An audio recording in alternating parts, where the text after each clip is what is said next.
Good morning.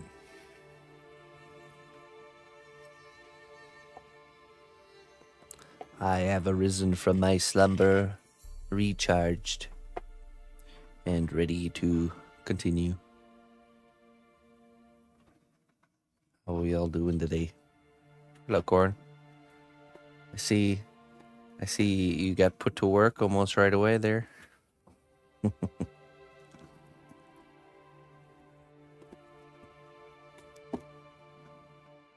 Classic.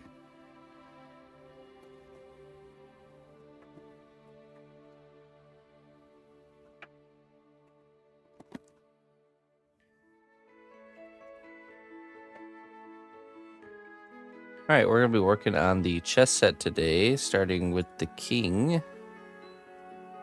Oh, it'd be nice to finish off the king and queen today. And hello, bad man Dex.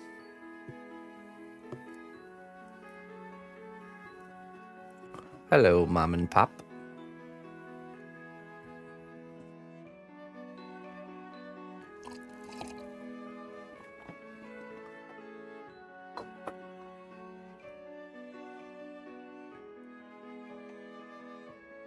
What's this? Oh, the sword.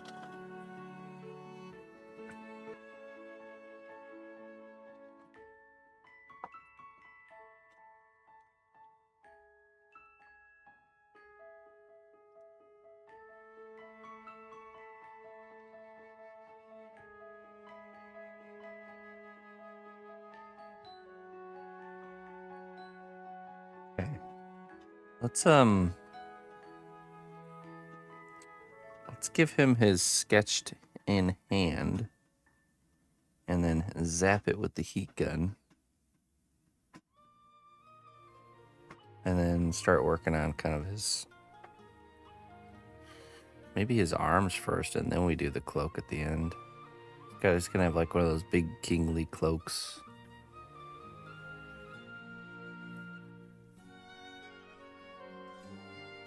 Oh, no, there isn't. It's just a step I have to do every day that I forgot to do today. One of those little things. Pretty much, I use an application called Restream to stream through, and when I update the title on there, it updates it on all of my platforms. But what it does is, for some reason, it started on Twitch taking the category away. So I have to go into Twitch specifically and manually update the category. The behind-the-scenes joys of streaming, right? So yeah, every day I have to do that, or every time I go live, even.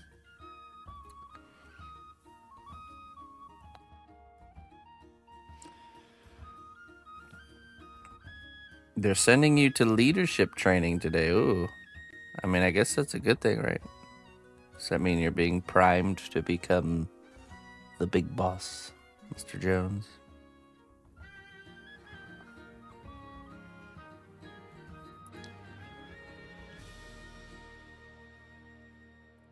Hello, Peter. Good morning.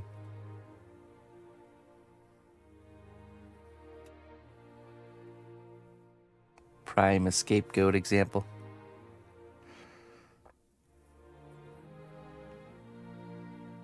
Yeah, the boss is training up his own scapegoat. Yeah, we promoted that Jones guy, and just the whole department fell apart. You've made a real Crazy impact on the realm. Crazy how quick that Thank you happened. for your contribution.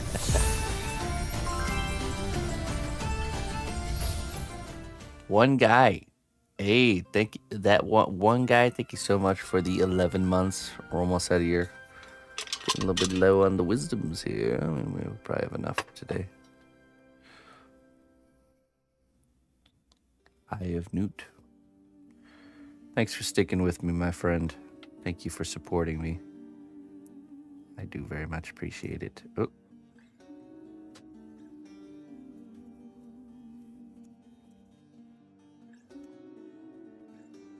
The greatest adventure requires the courage to leave your comfort zone. That's right. That's very true. Willingness to leave one's comfort zone.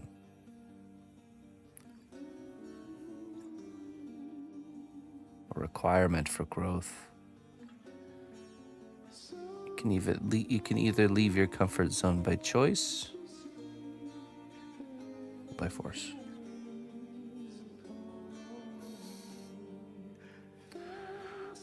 I think these need to be smaller. Hail, noble ally. Please accept these treasures as a Hey. gift for your unwavering service to the kingdom.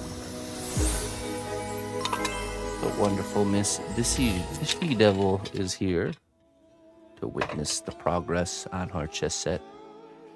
Thank you very much to She Devil for all your support over the years in all the many different ways. We very much appreciate you over here. Tree of Life Essence for you.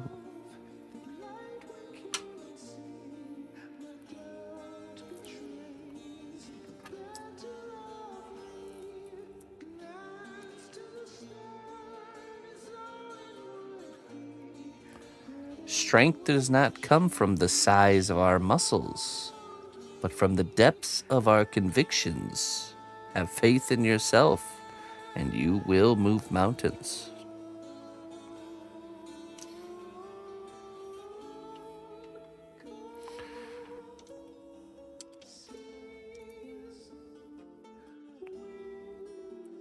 Mover of mountains, the She Devil.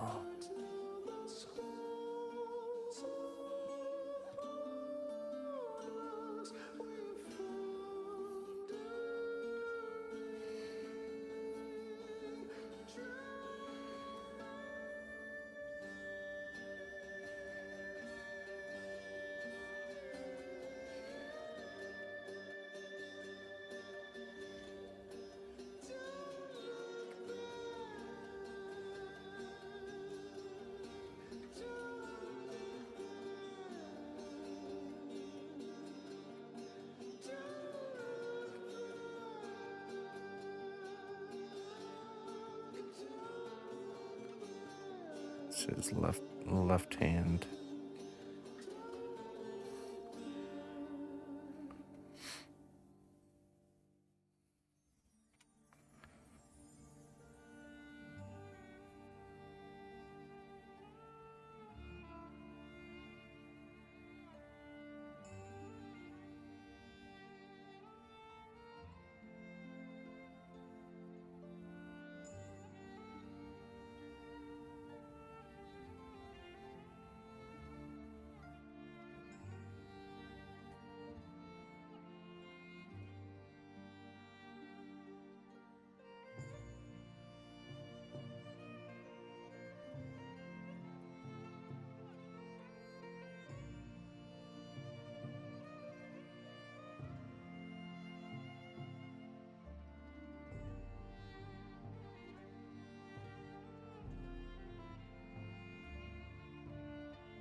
Oh yeah?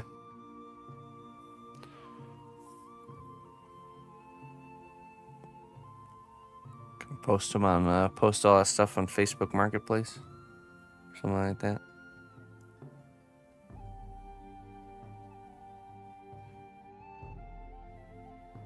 I'm sure if there's tools in there.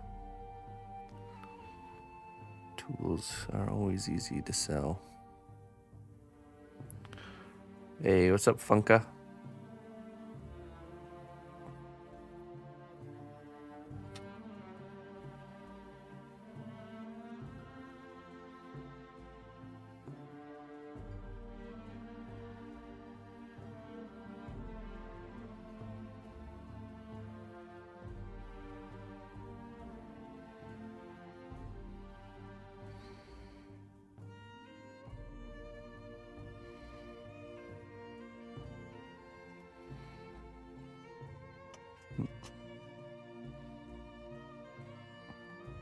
Wonderful.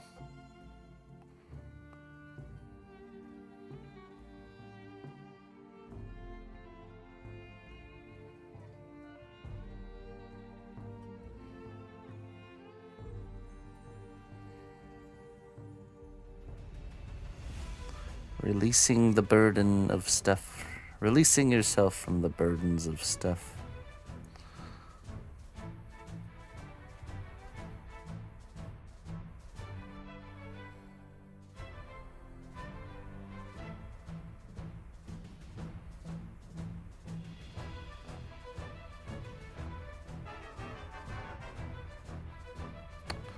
Progress on the skeleton pirate piece is going well.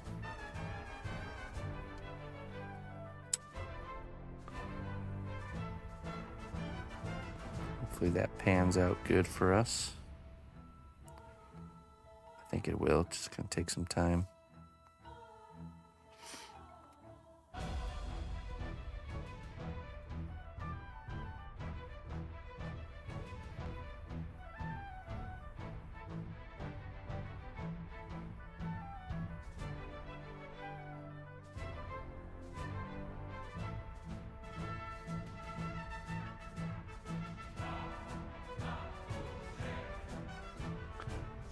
Jelly plate prints. What is a jelly plate print?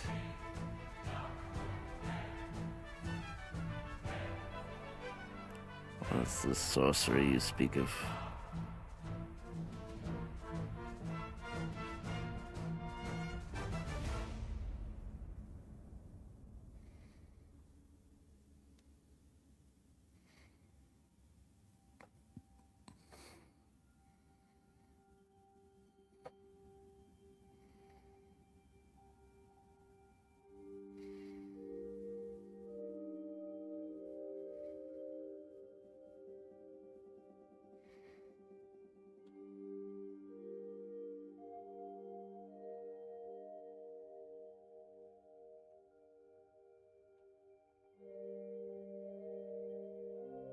Those can be all your backups for when you spill your coffee on your keyboard. It's always good to have a backup keyboard or two. Same with mice. I always hang on to my old mice.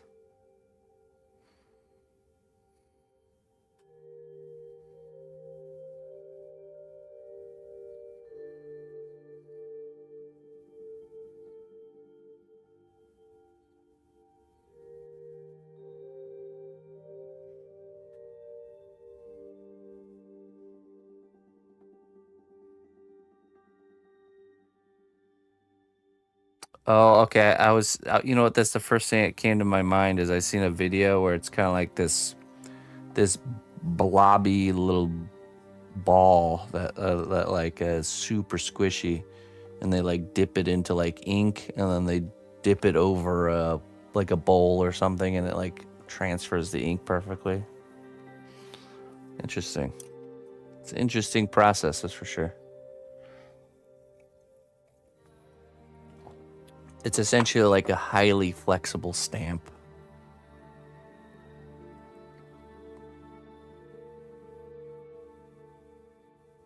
That's cool.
Right.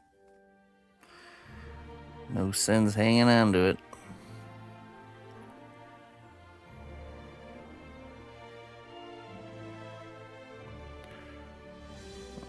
We're humans. It's in our nature to want to hang on to things like a bunch of squirrels.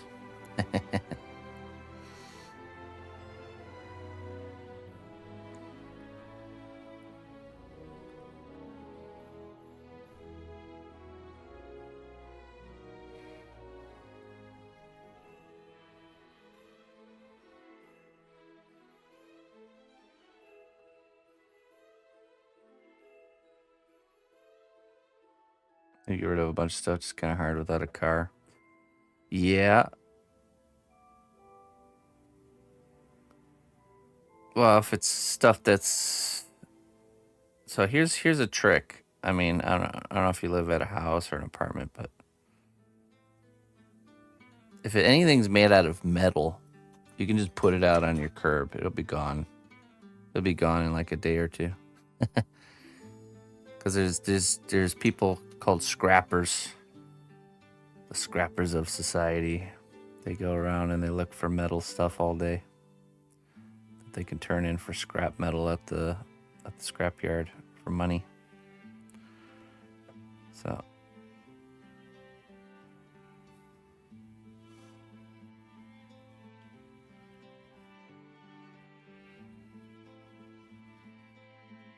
the scrappers will get it.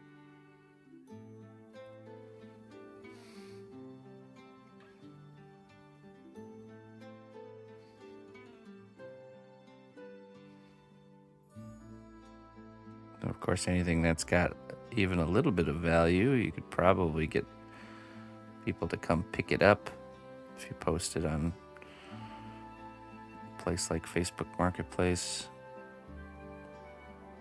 You know, post it for really cheap, or if not free, people just have to come get it.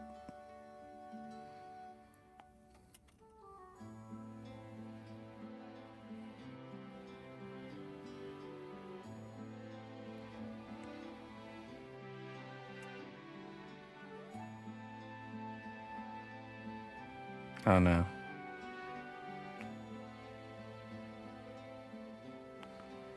I created the wrong hand. No. I double checked. Well, how did I get that wrong?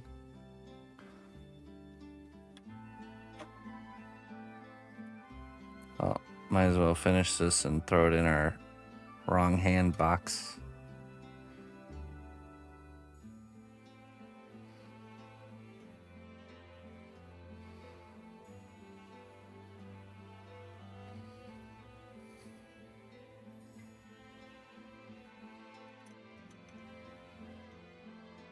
You must know something. Yeah, this is actually mirror clay. So after you bake it, it mirrors and flips over to the other side. So you have to sculpt everything in the mirrored version of the final result.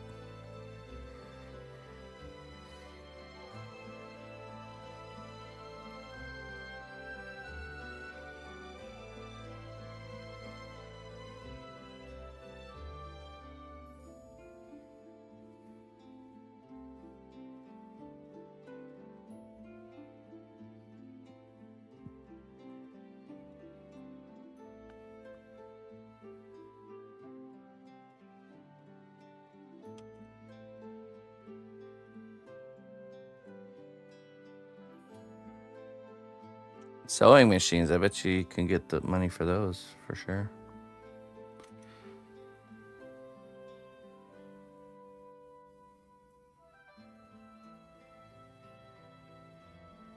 It will come in handy. Yes.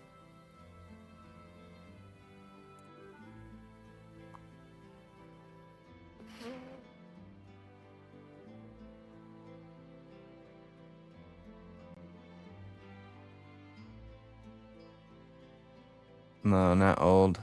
I feel like sewing machines you can sell whether they're new or old.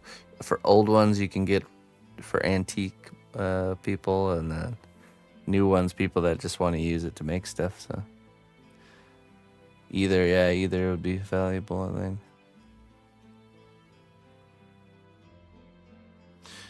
When my neighbor gets back from a job in a few months, I might pay her to help me drop stuff off at the thrift store. Yeah, definitely, Funka. You know, it might be hard to ask neighbors for favors and stuff like that, but it brings you closer to the people around you. You know, if you ask for help when you need it, that is kind of like a showing of vulnerability, and it makes the other person feel good to actually help somebody, especially their neighbor. So don't deprive them of the opportunity. And then of course likewise help your neighbor when they need help. I have such a really good connection with my neighbors. We help each other out quite a bit. So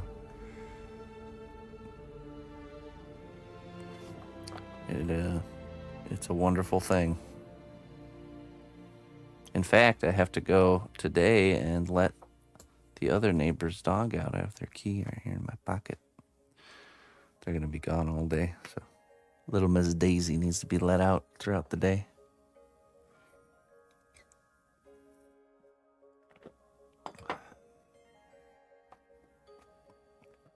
Emma bummed a slice of pizza off the neighbors. So the neighbors to one side of us, it's an older couple, and they are raising their grandchildren. One of whose name is Wesley. And when we first moved here, before Emma was born, when me and Ina got married, Wesley was Emma's age. So he was over here all the time, just hanging out and bugging the crap out of us, getting us ready for being parents that we didn't know we were about to become. And he was over, and Grandma's leaving to go get some food, and she shouts out at the window at him saying, "Hey, I'll be back, going to get pizza." And of course, Emma will shamelessly ask for things like that. So she was like, "Can I have a slice?" So no shame whatsoever. She's getting that slice of pizza. So of course the neighbor ended up giving her a slice of their pizza. And she's like, best pizza I've ever had. It's because it's free. Free tastes better, doesn't it, Emma? Oh my goodness. It's because we don't have pizza very often. Free pizza is the tastiest.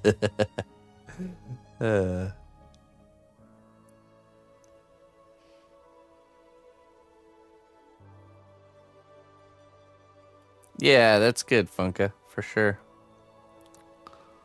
And that's what honestly, anything that's not like super valuable enough to sell, but also not garbage, I just dropped it off at thrift stores. It's a lovely function of society to get rid of things that aren't junk, but also aren't like super valuable. Okay, well, let's make this hand again then, shall we?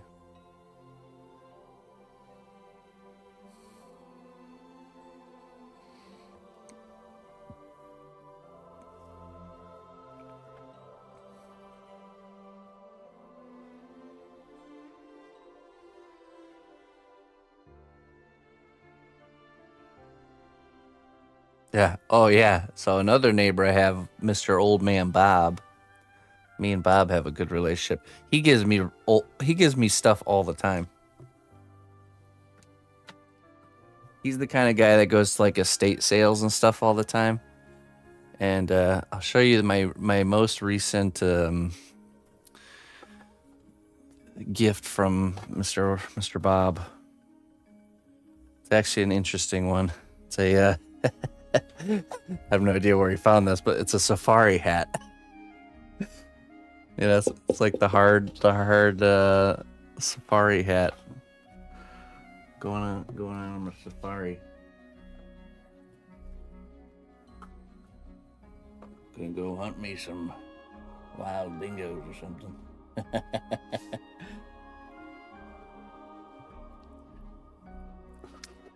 Oh, is this the one you guys were talking about for the robot? Yeah, it's a nice addition to my weird hat collection.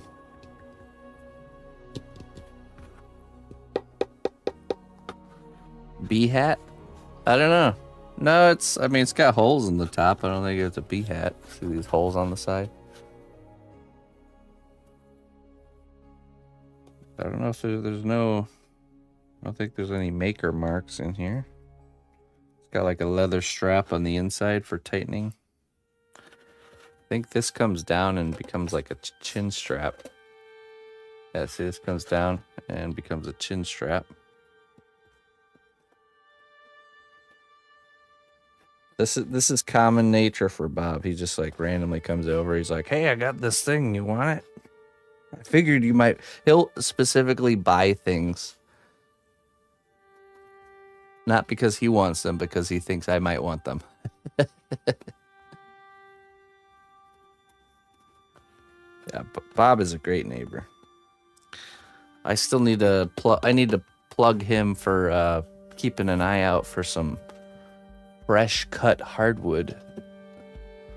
I want to make a mushroom. I want to make a shiitake mushroom log or logs. It's actually pretty cool. You get a fresh cut hardwood branch, so it's like fresh wood that's just been cut. Good morning, Merrick. And you drill holes all over it. Then you pack those holes with sawdust that's mixed with the mycelium from the shiitake mushroom. And then you just put wax on all the holes. Then you leave the log for a year. Just like on the ground, essentially. That's the inoculation period. Then after the year, you stand the log up in a shady spot, probably leaning up against the house or something like that. And yeah, you just collect mushrooms off of it for like up to 9 years. It'll produce. So, shiitake mushrooms. Get probably like a couple harvests per year. Once the weather hits perfect like mushroom temperature, you just kind of make sure the logs stay kind of damp with some water every once in a while. Once a week you water the log. And then, yeah, for the next potentially 9 years, you get free shiitake mushrooms growing right in your garden.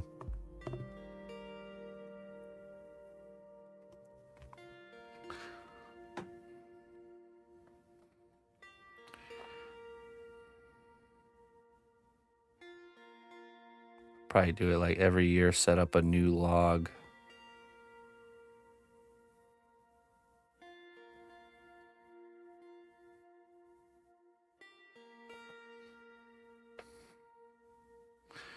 But Bob is the guy. He's the tree guy. He knows like you could point at any tree in the area and he'll tell you what species it is. And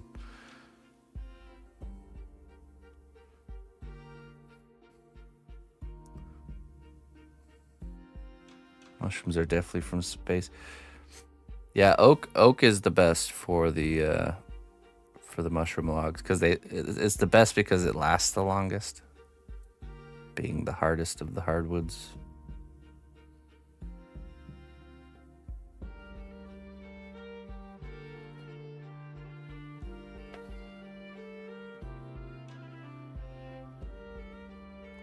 What's the worst sounding temperature? Mushroom growing temperature? Well, okay, so mushrooms, it's temperature, but also moisture are a factor. So once the temperature is perfect for them and then the moisture level is perfect, then they send out the fruiting body, which is the part we eat. It's the fruiting body.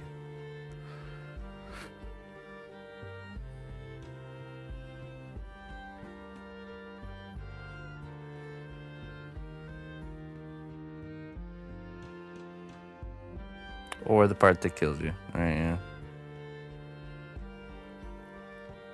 I mean, I think there's just as many poisonous or dangerous plants out there than as mushrooms.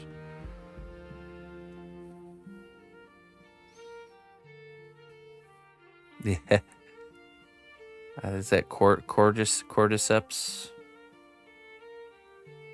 that will take over an insect's mind and make the insect go to like a really high spot, and then it like kind of kills it so it can spread its spores further. That's pretty much the basis of that game, that mushroom zombie game.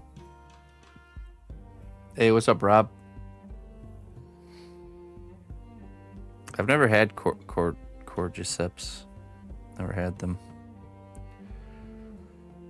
I don't know why. I just don't feel. I don't feel up to eating the mushroom that takes over creatures' minds. Last of Us. Yeah, that's right.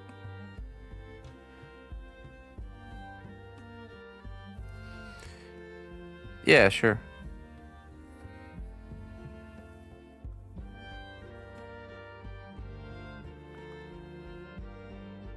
I didn't like what we did on the bottom last week, so I removed it. We're gonna do something. I was thinking about something like a really skinny piece of clay around the outside and make it look like he's standing in the top of a tower, like a stone structure underneath or something.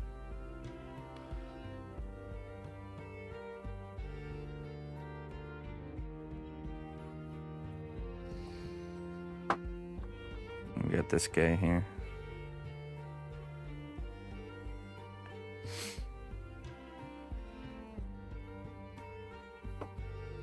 Bought some baby bell mushrooms a while back to make meatloaf, chopped well in a food processor to safely avoid the texture. I wasn't ready for the smell.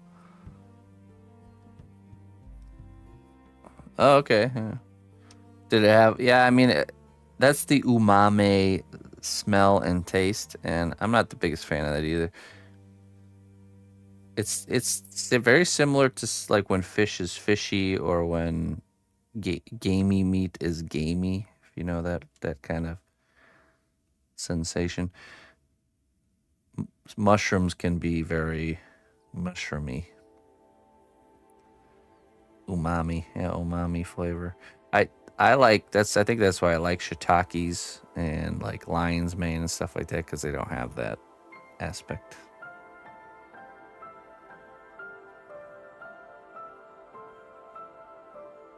Different set, yeah. They're all the pieces are gonna be custom made for this set. Ooh.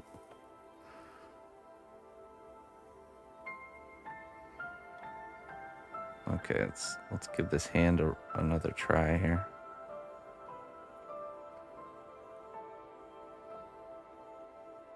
Oop.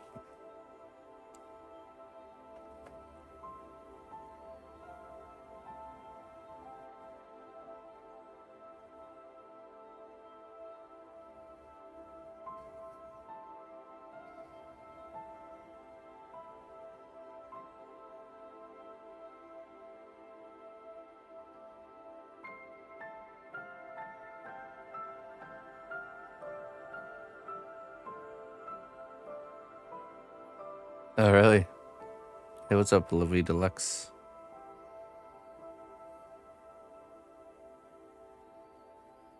Okay, so left hand. That means thumb goes this way.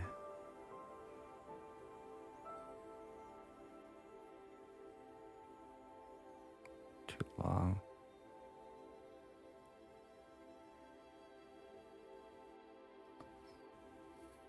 This.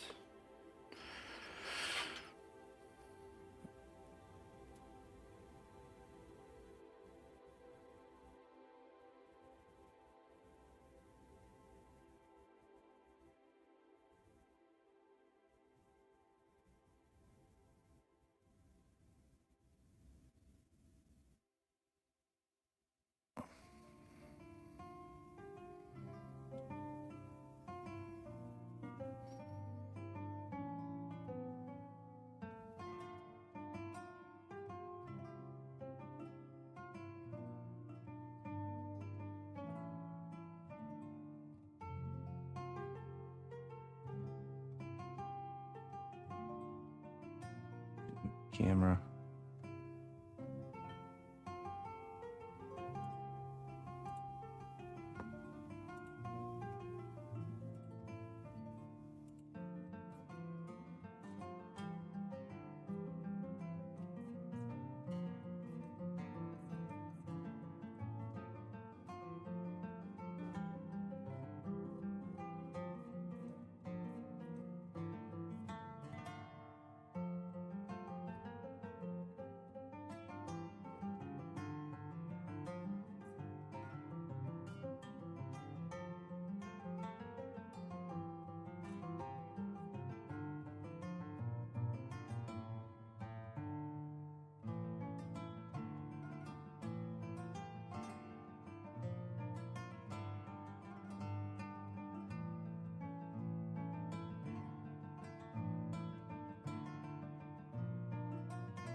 Yeah, I don't think there was. Yeah,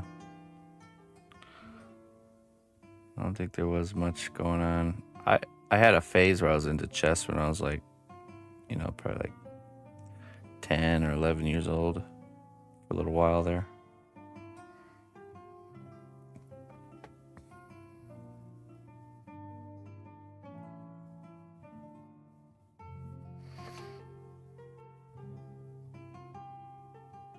I was definitely much more into like RTS strategy games over chess.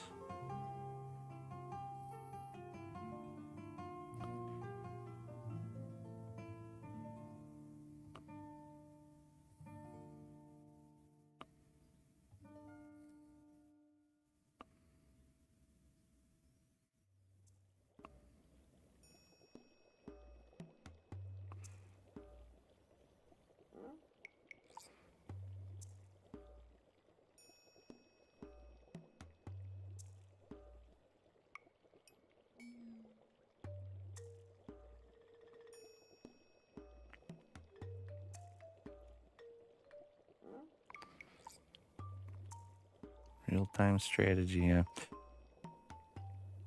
But like all those games, as soon as this gets too competitive, it loses its fun value, in my opinion. Yeah, real-time strategy.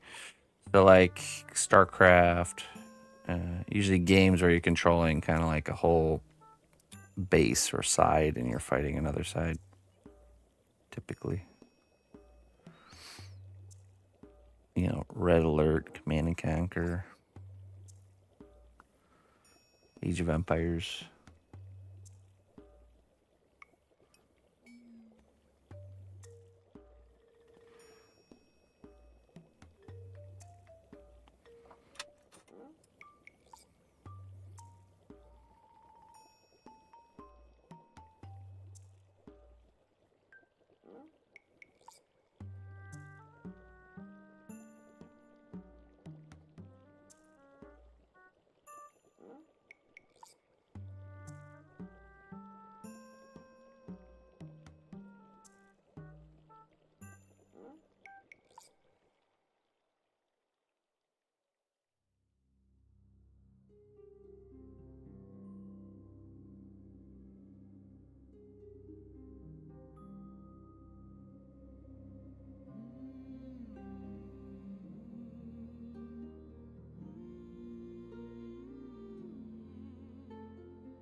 That's true.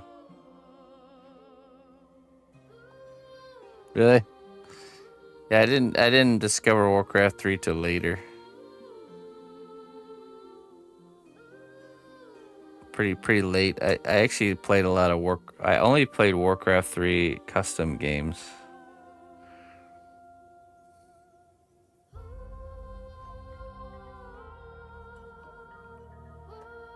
There's so many cool different like game modes and stuff people came up with.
The cheesy strats.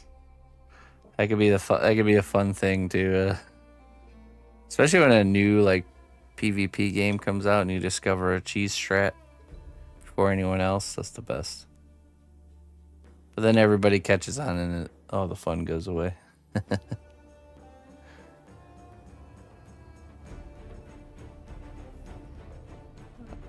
Me and Mr. Arby used to play Sea of Thieves when it first came out. And we discovered very early that you could jump off the ship with an explosive keg. And then at the beginning, you could literally swim with the explosive keg and like run right up to the bottom of the ship of the enemy and just pretty much run into it and it would explode. But it wouldn't kill you. They changed it so it actually kills you if you do it that way. But oh my goodness, we blew up so many people's ships that way. They'd be chasing after us, and I would just jump out with a barrel and almost like a torpedo, just go right for the bow, right for their ship. We would put holes everywhere in their ship, and then I'd climb aboard while they're frantically trying to repair, and just cause chaos. Many ships were sunk.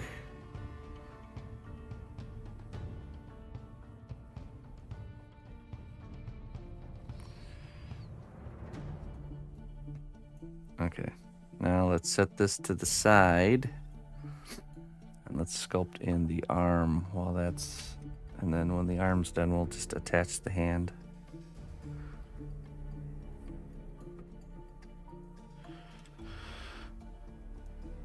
I want to try Return to Moria, but I don't have the equipment. What, computer? You don't have a computer?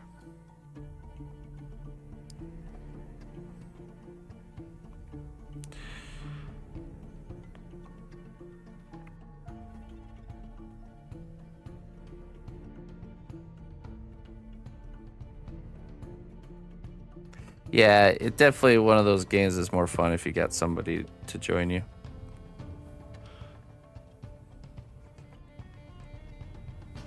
I fell in love with the art style of Sea of Thieves.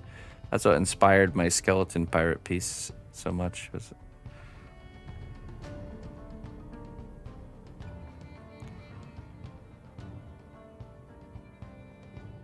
just that Monkey Island, brings me back to like the time of Monkey Island as a kid.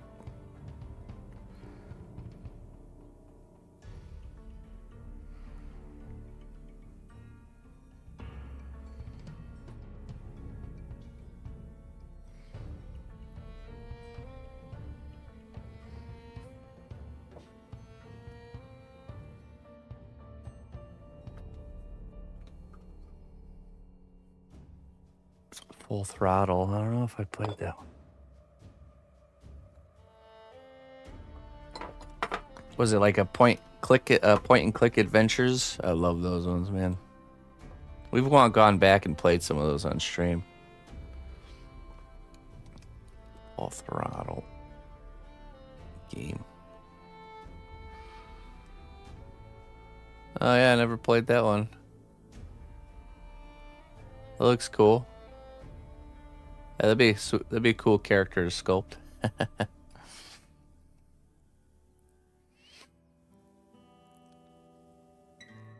Yeah, let's see. What were some of the big ones? One of the big ones I really loved was Redbeard. Most people didn't.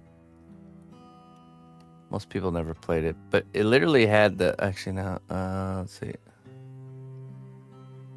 This other game comes up, but it used to be it literally has the exact plot of the Pirates of the Caribbean. So when the Pirates of the Caribbean came out, I was like, hey, I've seen this story before. Red Jack, not Redbeard, Red Jack, that's what it's called. Red Jack.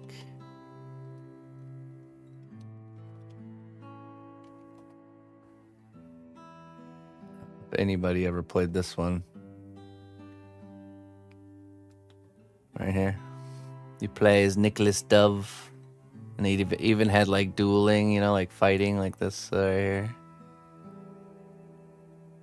That's when you're. I think that's when you're escaping from jail. Had these goofy looking characters. I was the fish guy, the fisherman. Looked super creepy. Red Jack. I had the classic, you know, like talking to the old guy who's not actually real. And this is your number 2 guy here. This big buff guy teaches you how to fight. I think most people didn't play this game. You had to mix a drink for Red Jack when you finally find him in his secret pirate base. You have to mix his drink perfectly, you know. Pretty cool. There's the little logo there. Revenge of the Brethren. There's the menu. Yeah, pretty cool. Good memories there. I think I actually played this on stream. I bought the CDs and we did a playthrough.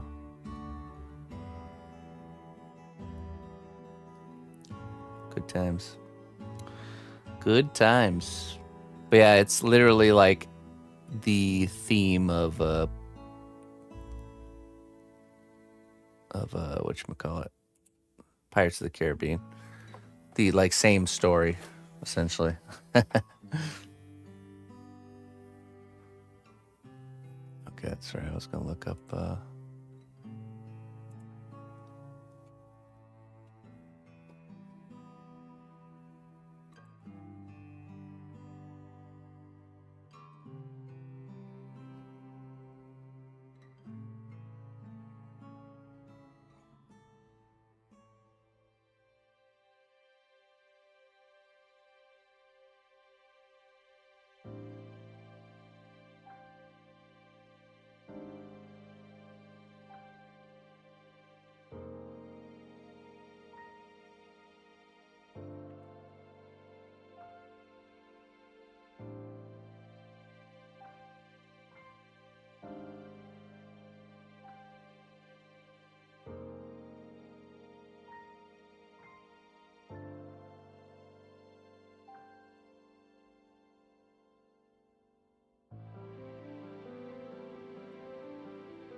and then there was all those goofy ones from when we were kids. Adventures of Putt Putt, that purple car. Remember that one? Or Pajama Sam.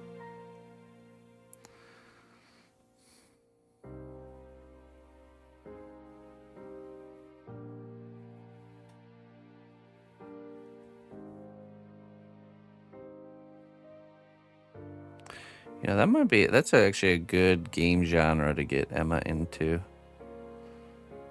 It's 'cause I think that's why we liked those ones so much as a kid was they're really, you know, you're just clicking around. You're not really, there's no like high action, you know.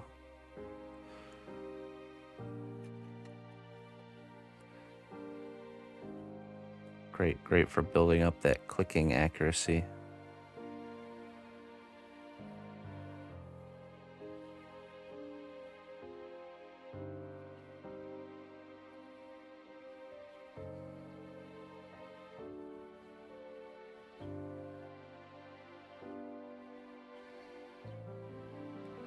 There's a lot of newer ones too, point and click adventures that are really good. Mechanarium was a really nice one that I played.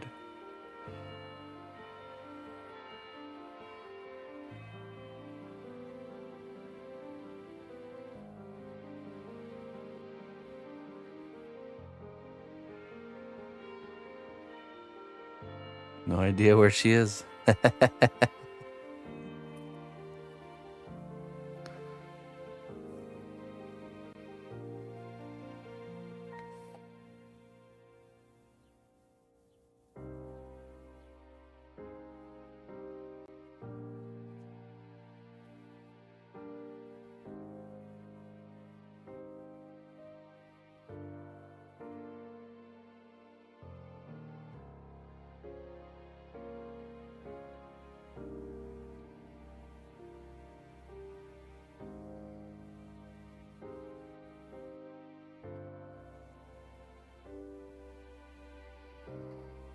Oh, what was that one? King's Quest. That one was great, but the ending kind of was meh.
All right, Funka. Have a good lurk.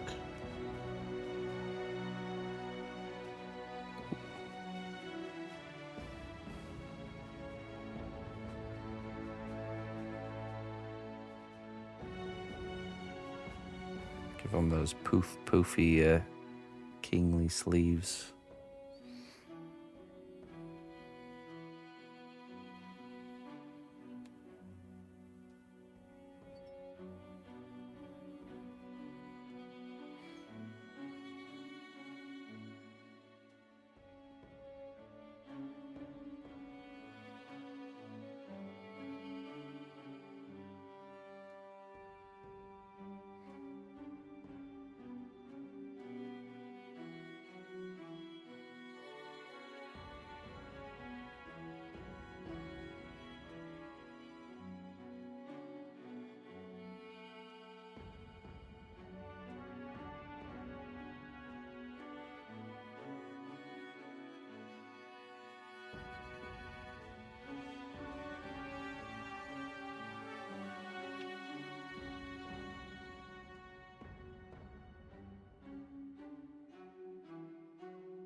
Yeah, no problem, man.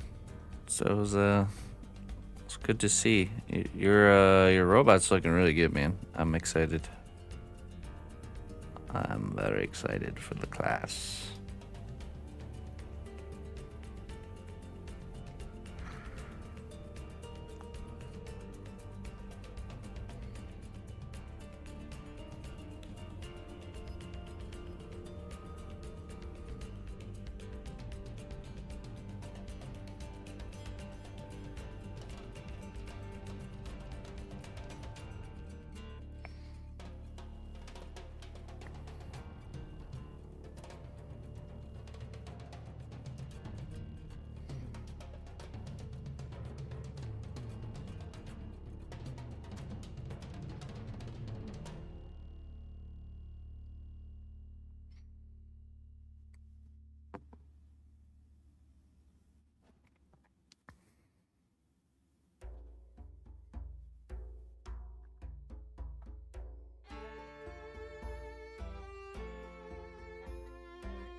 Bacon.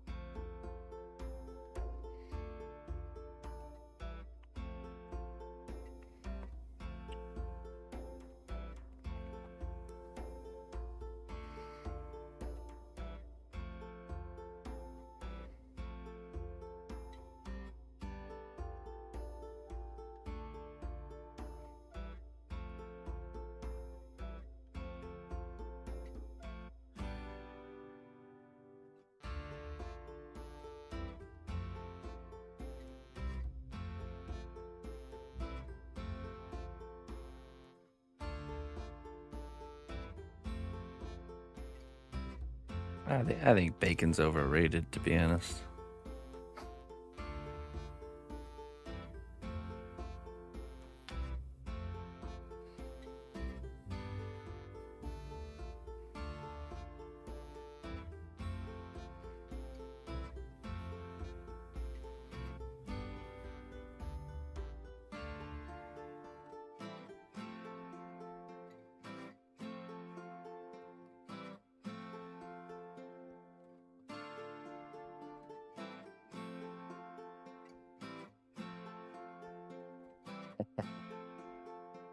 And don't worry, I'm totally aware of my weirdness.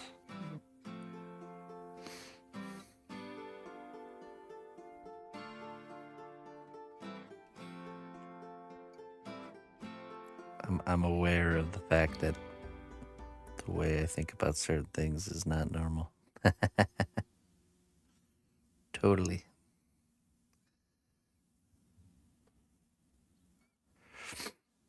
You ever met people that are like not aware of their weirdness? You know, like will make statements and things like, but with zero awareness that their opinion on things is actually kind of weird. Yep. At least I know I'm weird about certain things. Not normal. But I prefer it that way. Every time I leave the house. Oh, man.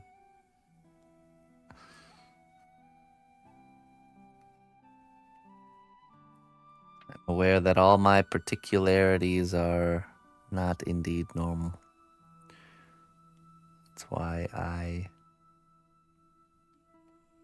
don't get,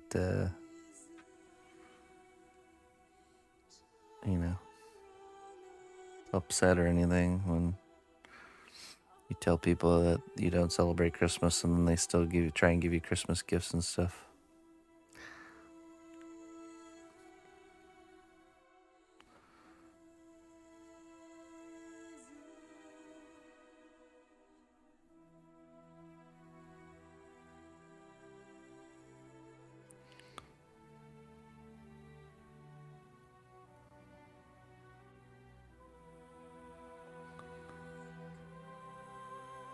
There's a level of understanding there.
One second, I gotta go check out the stove. It's sounding weird. Right back.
Okay.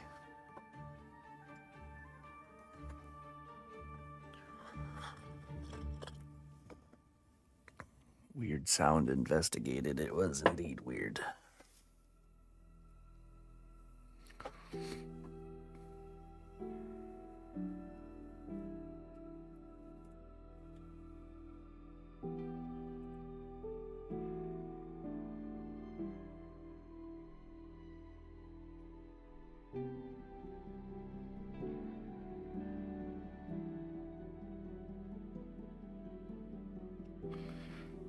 Let's brush this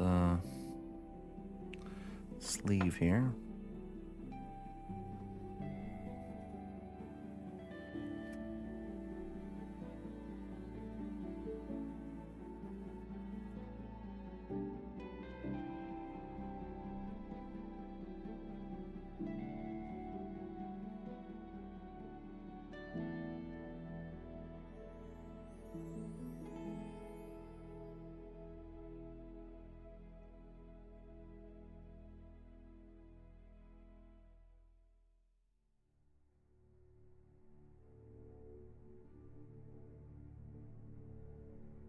Ask not the sun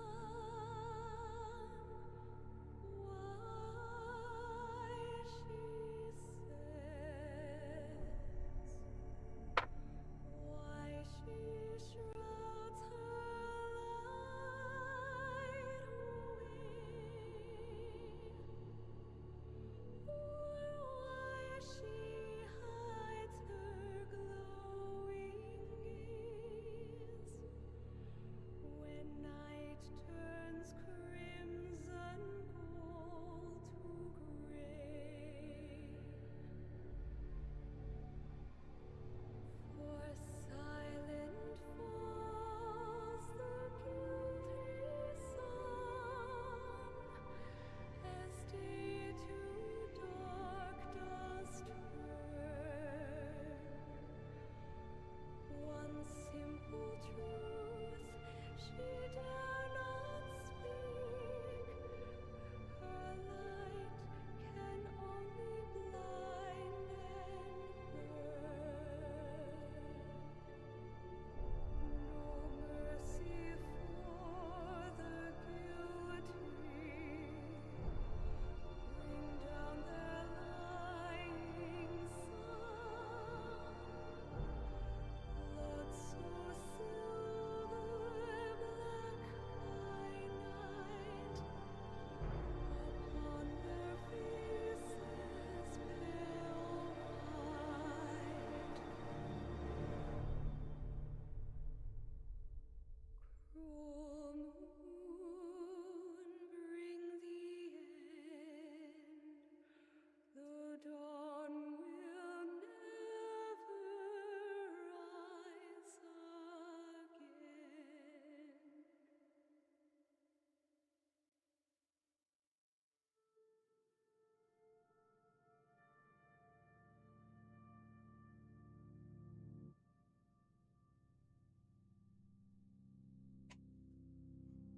Yeah. This is the toys I do not want. These ones in the back. Those are ones you're getting rid of? Mm-hmm. Let me see. Whoa, that's a lot. That's gonna be Sophia's. Gonna give them to Sophia? Mm-hmm. That's good. Makes room for new stuff. Mm-hmm. Here you go. Thank you. Nice. Nice work. Speaking of new stuff, if anyone wants to send Miss Emma a birthday gift, her birthday is April 24th. It's about a month from now. You can type !Emma to get her wish list or scroll down below the stream. And yeah, she'll be doing a live, we'll be doing a little stream party where she'll open gifts. We'll have some cake on that day. So anything sent, the missus will make sure to wrap up and get it all ready for her birthday.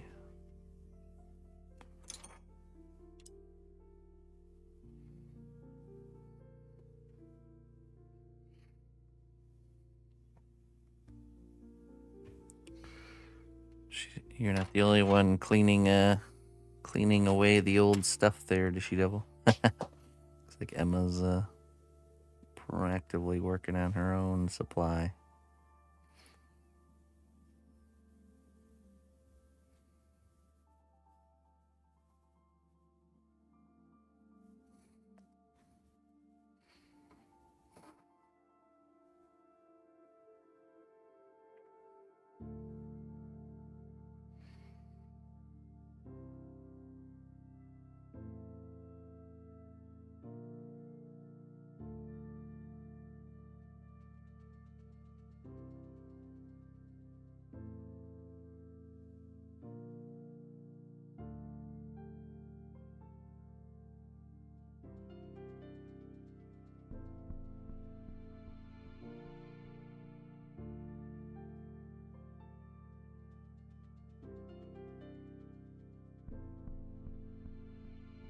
This is the Rabbit King there, Paulie Schlemazel. The king piece to our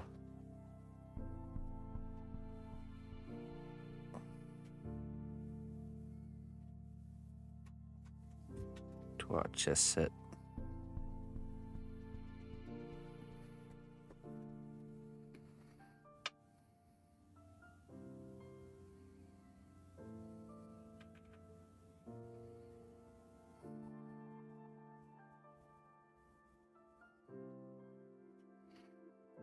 Okay.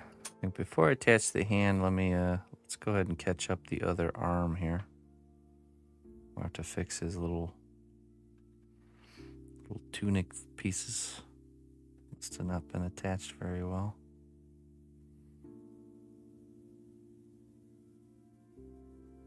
Actually, this has just not been baked long enough. You can see by when you put your fingernail into it.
Greetings, Ericus.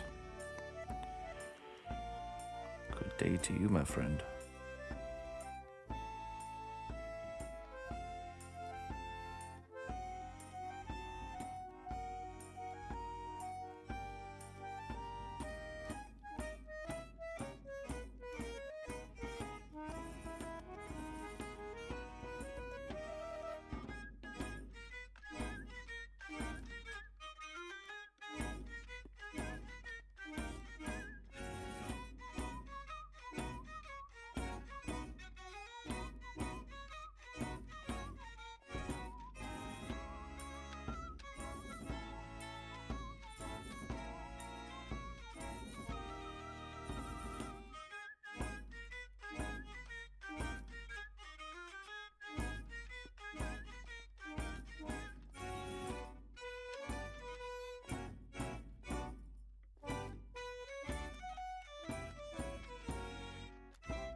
Hey, how you doing, Akuma?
Meraki. Hey, thank you. Meraki.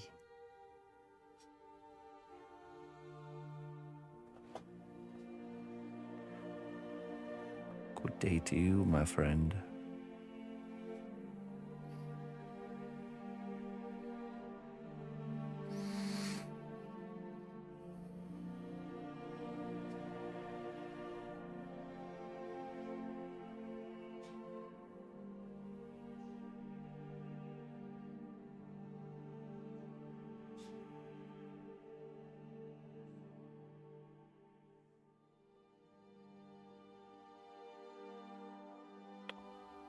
Well, it's a custom chess set. This is the king. Here's the queen.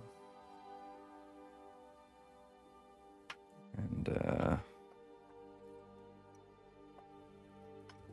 we have our bishop fellow here. The music man. And we have the knight in shining armor. And a rook, the castle.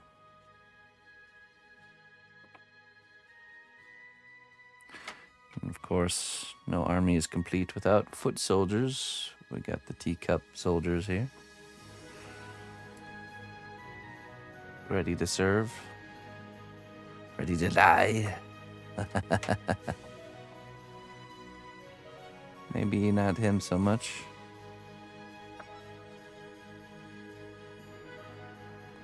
Oops. Get.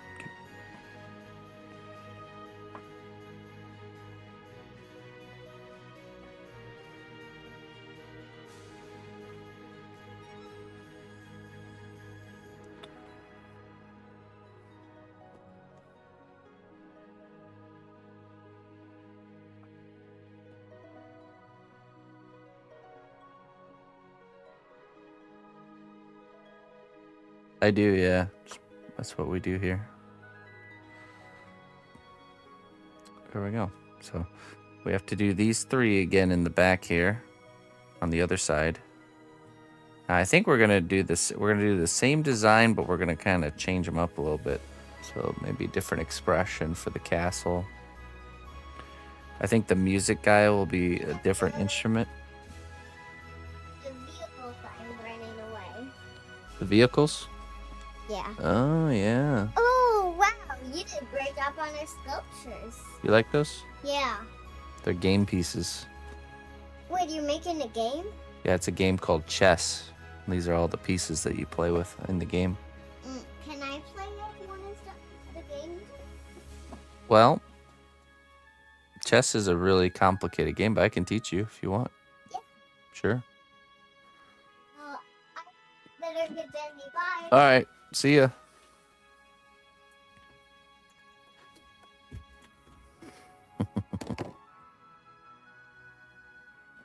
Yeah, I sculpt. I work on commission works here. We do everything start to finish live here on the stream.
I'm not familiar with that, Mr. Marek. What is this you speak of?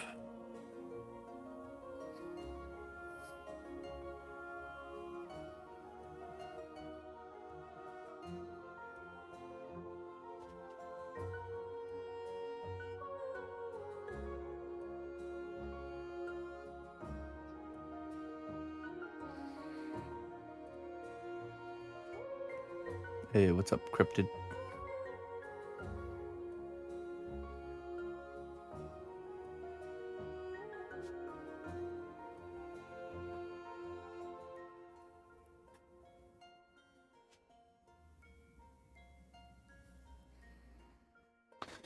Netflix miniseries. Oh, okay.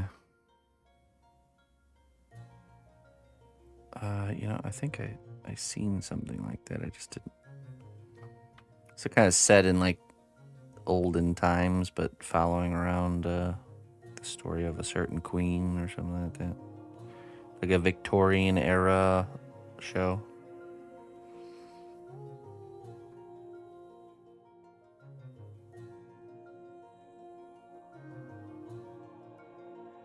Foam clay. There's a creator on YouTube me and my daughter watch that uses the foam clay a lot. Makes like characters that look like almost like from Pixar animated stuff. Looks pretty cool. Where did that brush go? Oh, on the floor, but of course. Set during the Cold War, okay. Interesting.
I bet Emma could learn chess pretty well, actually, now that I think about it. I should definitely teach her.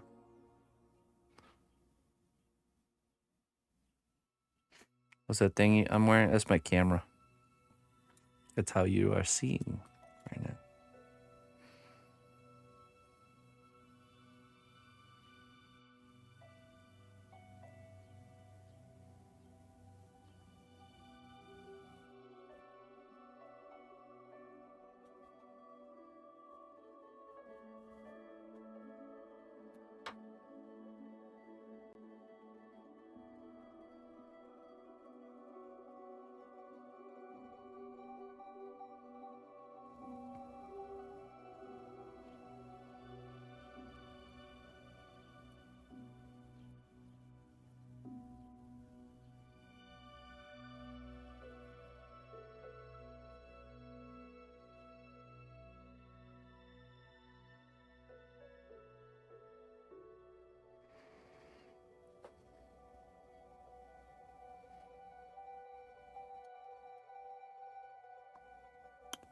It's alcohol, isopropyl alcohol. White spirits or mineral spirits would do the same thing, but the problem with those is, one, they're not the nicest to be around all the time, health-wise, and also they don't evaporate very quickly. So the clay surface gets like really kind of smushy, and it stays that way for a long time. So with the alcohol, you can brush and kind of blend things in and, make things nice, but then it evaporates very quickly. So therefore, then you're able to kind of continue working on it. Okay, so you know what? Let me fix these little belts going across his little tunic here. Some clay glue down.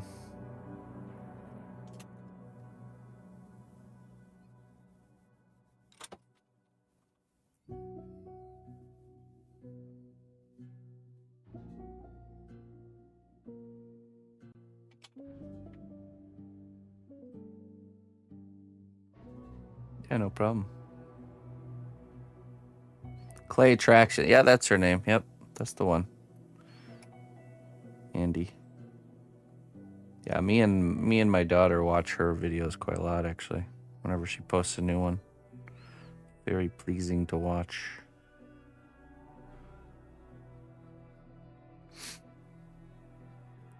There's a lot of artists on YouTube that you could tell that their main objective is the video and not necessarily the finished work.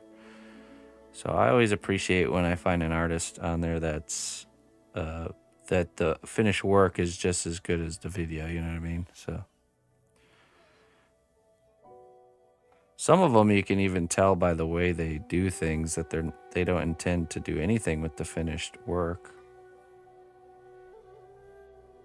They just Clay Attraction, that's her name on YouTube. She does a lot of like animated characters using that foam clay, all kinds of different techniques. If you ever see videos of people sculpting with like monster clay and then they paint the sculpture, that's a perfect example. They are just intending to make the video as their finished piece, not necessarily the sculpture. There's nothing wrong with that, though. I just personally appreciate, the making of actual finished works, And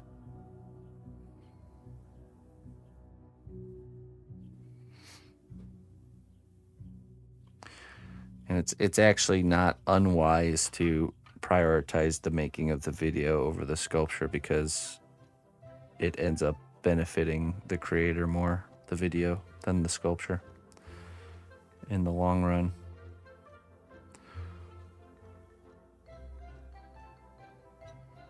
I wonder if we should give him some sort of a bigger belt buckle here.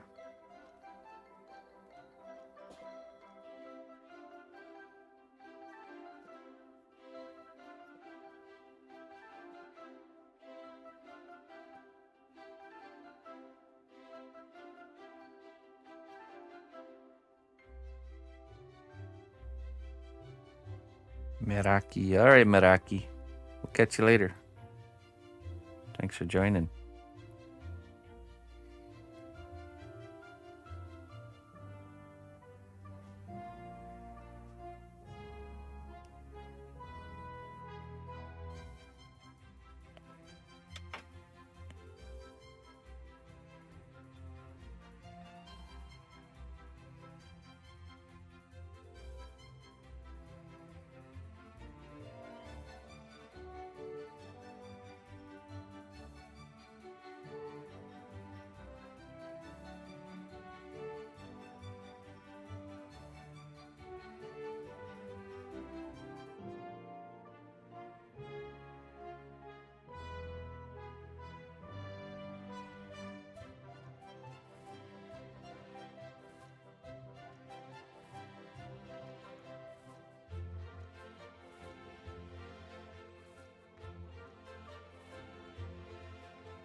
Okay, let's attach the hand and then get this cooking.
Maybe a little bit down.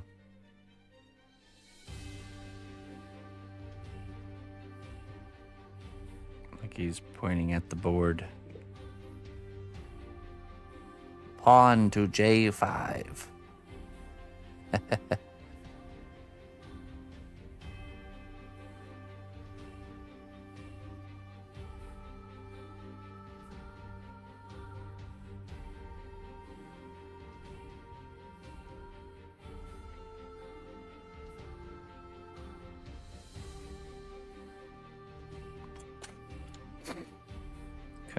that up with some alcohol, and then we can get this in the oven.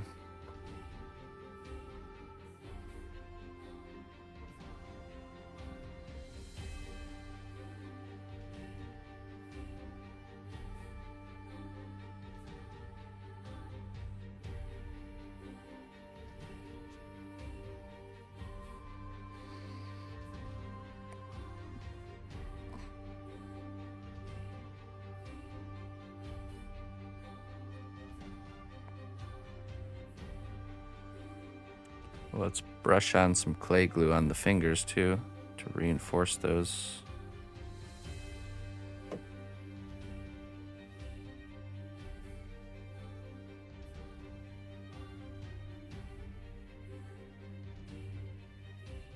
Just makes those thinner parts more durable.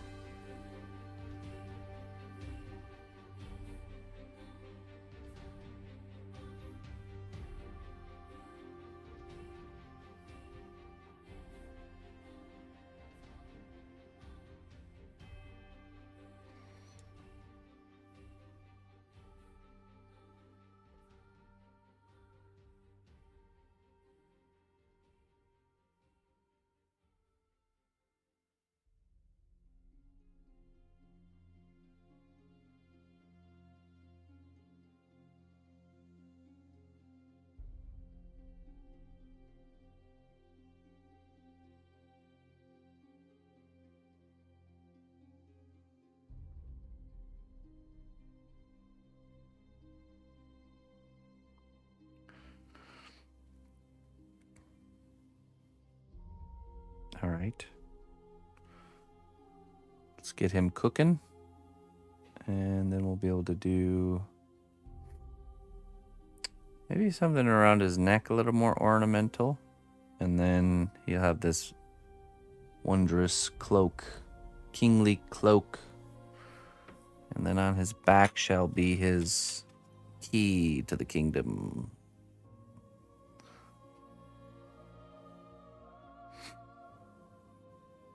Kind of like this.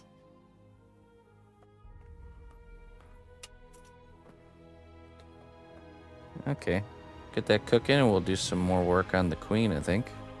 I'll be right back.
What's up, Sib? All right, I went ahead and put the Minotaur in the oven too. Got them both cooking. Cooking.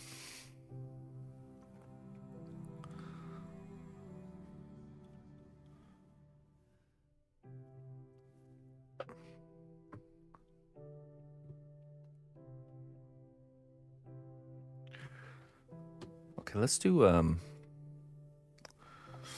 redo the bottom of this knight character here. Just wasn't like this idea of the armor continuing. I like that the character kind of ends right here. So instead of the continuation of the character, we're gonna do something different with this area. The idea came to me this morning that we should kind of make it look like he's standing on top of a teeny tiny tower.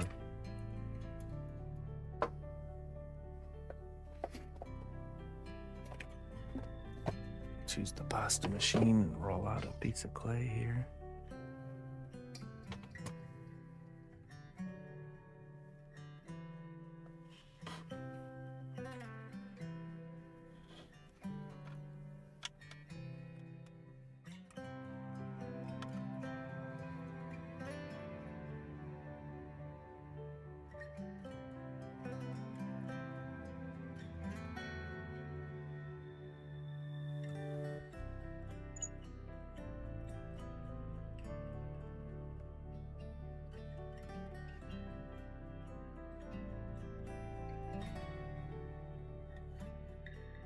Let's cut a straight line here.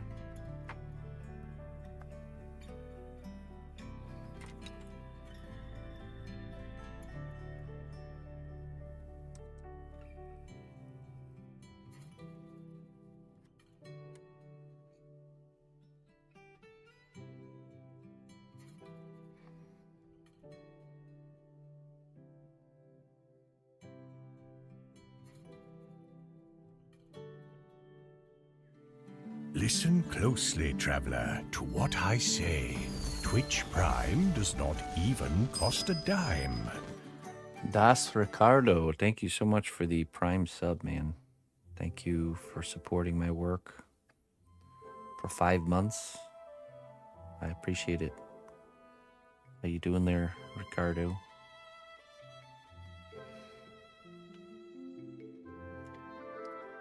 Hello, Looney Lorna. Good day to you.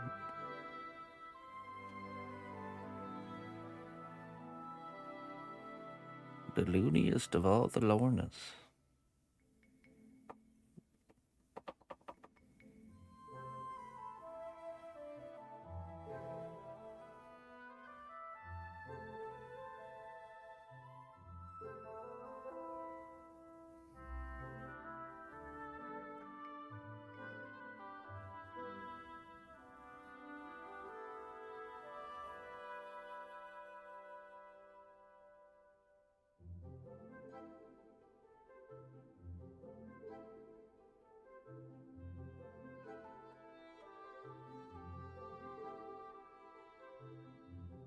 Hello, Kim.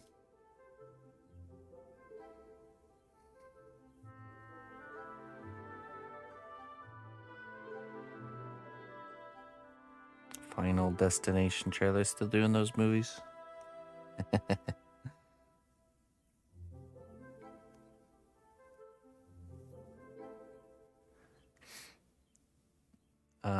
I can't remember which ones I've seen, to be honest.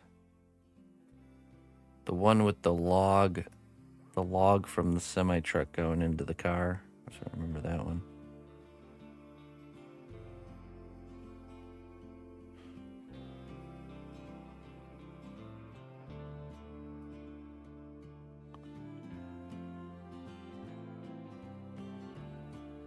But yeah, I haven't watched them all, I don't think. Been a long time since I've seen one.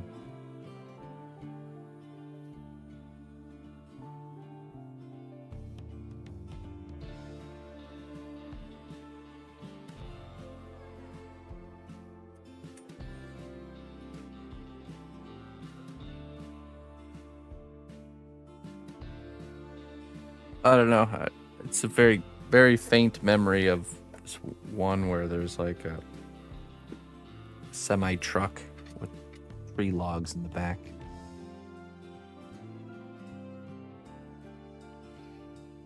I think it is the car pileup one. Yeah.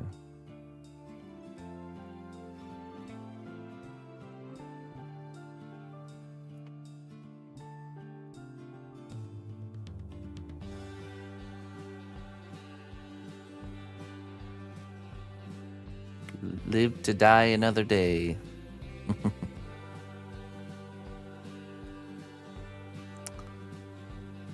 It's kind of it's an interesting concept.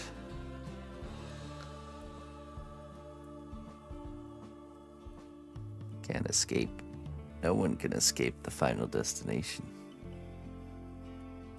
It's the second one.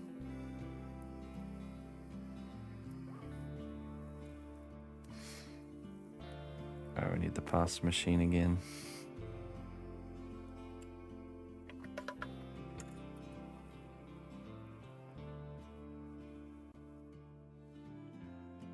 Relatable, right? Yeah.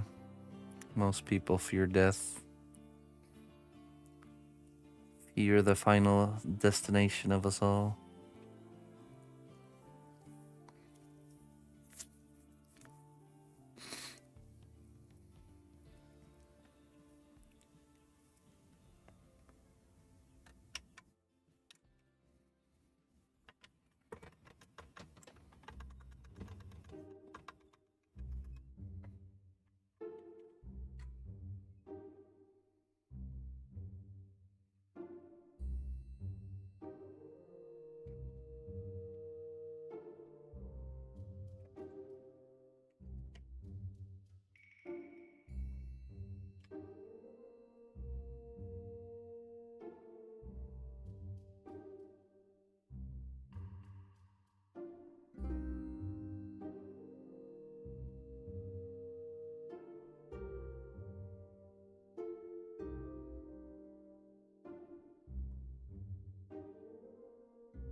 No, you're right. A lot of people ride planes, though.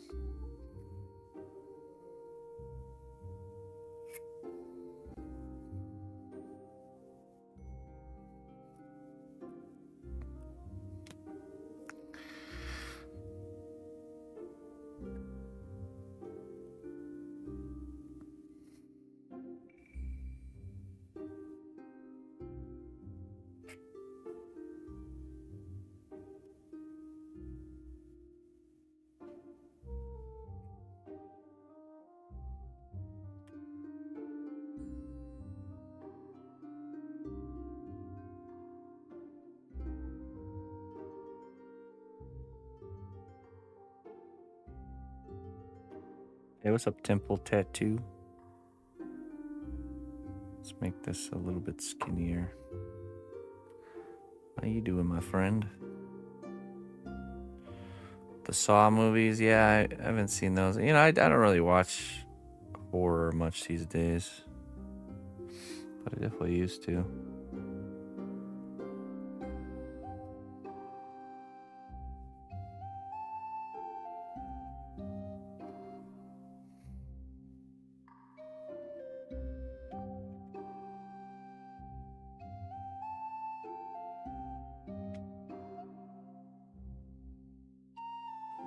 Well met, loyal friend. You've made a real impact on the realm. Thank you for your contributions. Hey, T-Dola. Hey, thank you so much, man. Thank you for all your support, Mr. T-Dola. We appreciate you over here. 10 months, all right. Get you a wisdom. We're doing good, man. We're doing really good. Just very thankful for the life we have, each other, the simple things, you know what I'm saying? Just enjoying it as much as we can. Liquid luck. Let's see what we got for you, my friend. How have you been, Mr. Teetotaler?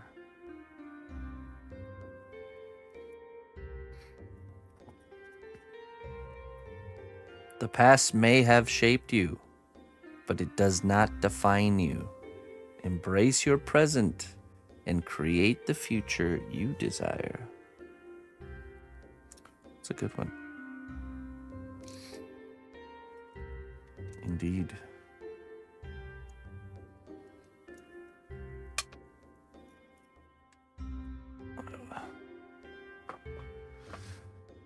High tides and low tides, right?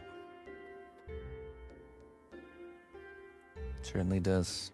The seasons. Every aspect of this world has that quality, doesn't it?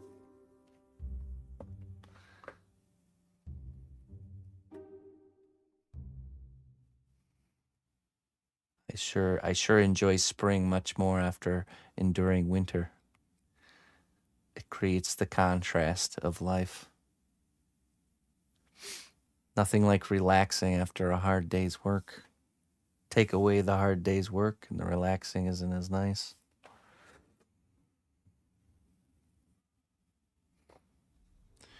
What's up, Big Scoo? Random question here. You know the Halloween squirrel you made? The leaves on the ground were those made from clay also? So small and intricate. No, that's some sort of it's some sort of a plant that produces like dried material that looks like small leaves. I can't remember what it's called.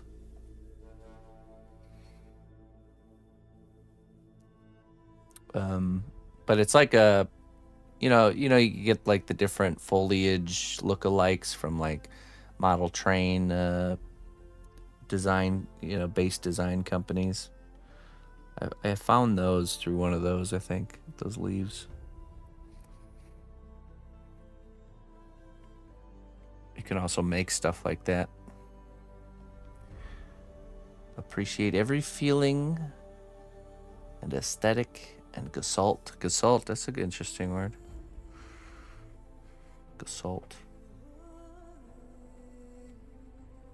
Oh. If you can appreciate the simple things in life, you'll be pretty happy. Most of the time we have the simple things. Breath in our lungs and roof over our heads. Nice home-cooked meal at the end of the day. Sunshine on the face.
Oh, always, man.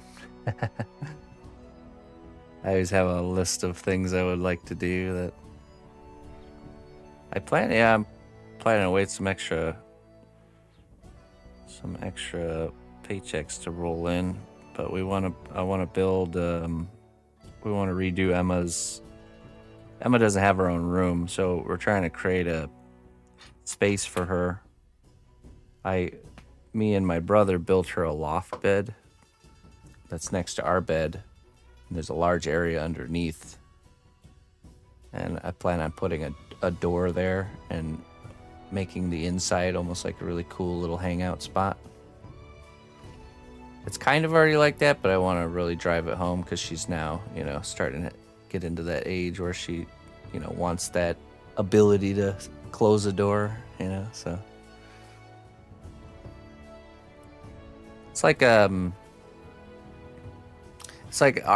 our bed's in the room like this, and then there's her bed right next to our bed up against the wall, and our bed is very high. So essentially, there's like a room she can walk into under her bed, because her bed's on like really higher than ours, it's like a loft. So there's that, and then there's some shelving I have to build in the living room. And see, we live in a small house, so building shelving has been really beneficial to making it all work. And I build everything, like the workshop here and everything, I build all myself. So I just think it's better to buy lumber and build it than to buy like some particle board IKEA furniture that's just going to fall apart in a couple of years. With the wood, it's technically like an investment, because if I don't need the piece of furniture anymore, I can take it apart and still use the wood, It's infinitely usable pretty much, so. The boards and all that stuff. So that's how I've been doing it for almost every piece of furniture in our house, other than like the couch, is homemade. Well, we rent, and at some point we'd like to upgrade, but we're very happy with where we're at, and we love our neighbors, and I have a really large yard here where it's totally turned into a huge vegetable garden, which I'm very passionate about. So we're kind of just waiting until there's no reason to fix something that's not broken yet, you know what I mean? So plus just gives us more time to kind of grow and, maybe grow my income to the point where we can afford something a little bit nicer. So because of course, with more space comes more monthly cost. So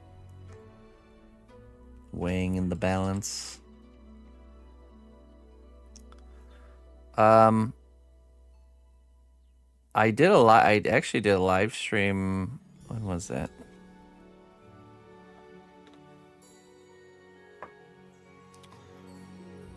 I'll probably do it again at some point. I'll post video in Discord in the greenhouse section.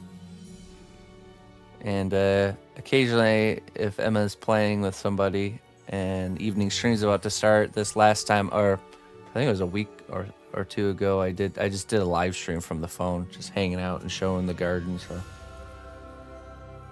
and then came back inside and started sculpting. So, always very excited for gardening season.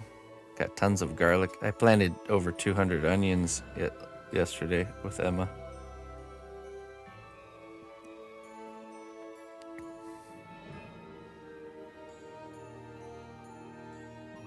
And some strawberries and some horseradish. The weather's nice today. We'll be out there. Be out there today as well.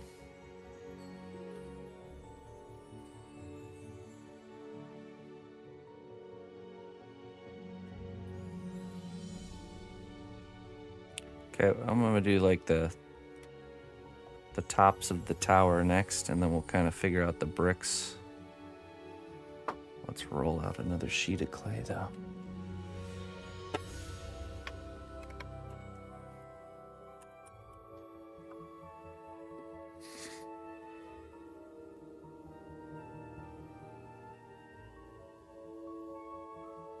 There's something so satisfying about planting things and digging in the dirt and cultivating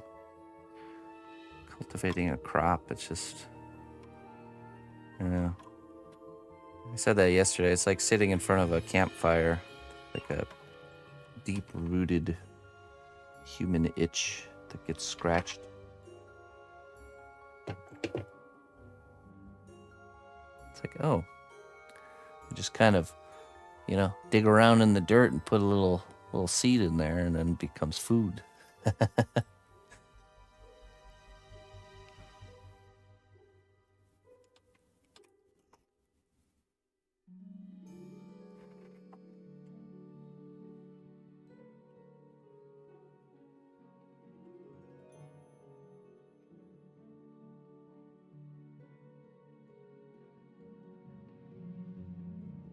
It's stuff like that that's kind of like magic in plain sight, but because we understand it, it loses its sparkle. You know what I mean?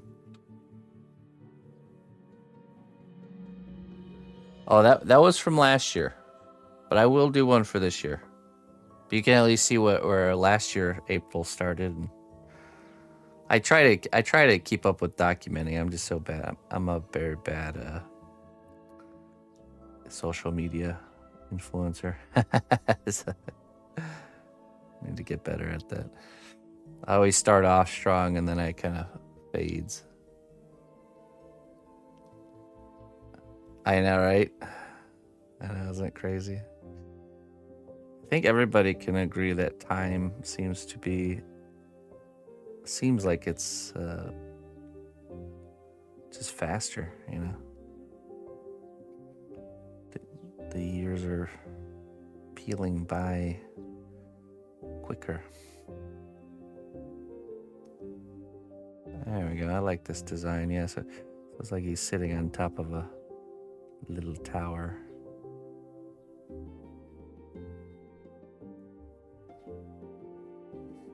Oh, I didn't have enough. Oops.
do the brick pattern.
Sorry about that. A little bit of a catastrophe. I was baking the king and the minotaur, and the minotaur decided he wanted to take a nap on the bottom of the oven.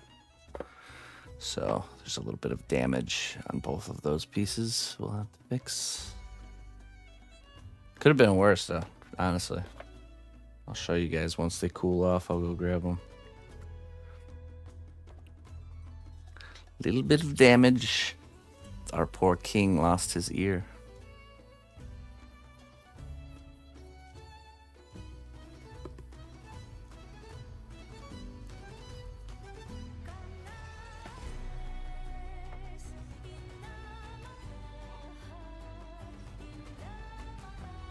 It was the Minotaur's fault. He's a little bit top heavy. The Minotaur's little cloak in the middle got burned a little bit, and his knee, one of his knees. So we'll have to resculpt those parts. A little bit of battle damage. And the king, the back of his head got a little bit scorched, and his ear melted off. So.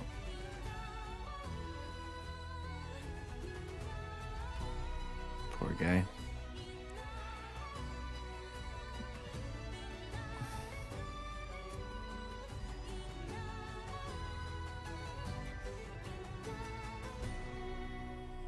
have been much worse, man. The worst is if they land on their face. That's it. Oh, great. Resculpt the face.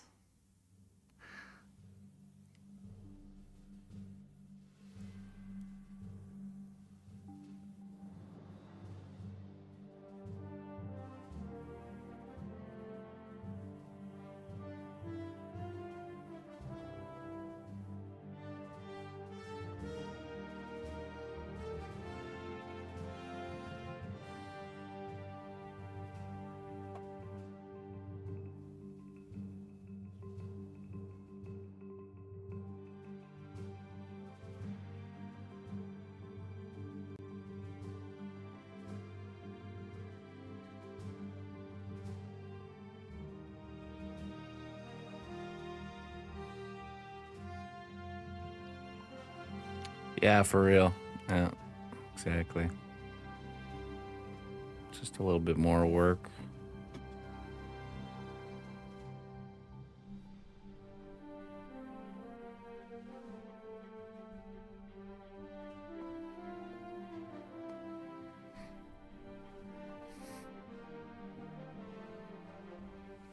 Hail, noble ally. Please accept these treasures as a gift for your unwavering service to the kingdom. Mr. Blue Star, thank you so much for the 37 months, my friend. Thank you for supporting my work and sticking with me. I appreciate you, my friend. Ground Basilisk Fang.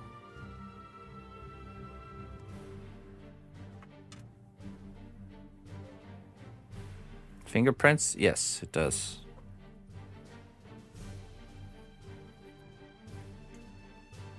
It sure does. But there's ways to read a piece of fingerprints. Respect every feedback like an adventurer values his compass.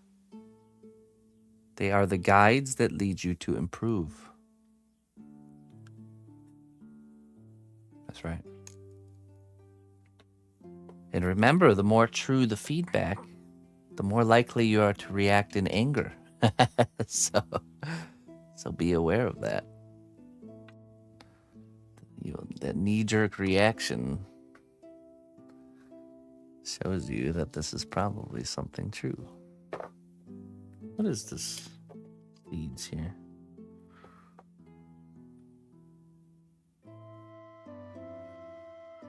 I think this is lettuce.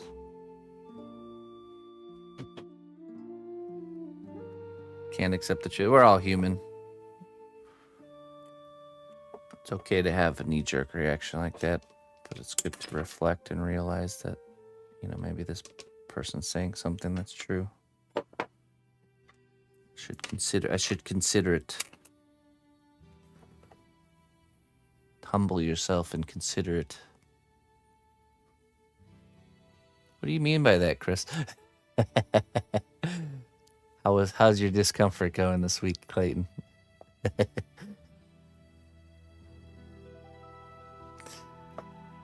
I want you, after this long, hard work week, I want you to think this weekend about how nice it is, and then remember my words, okay?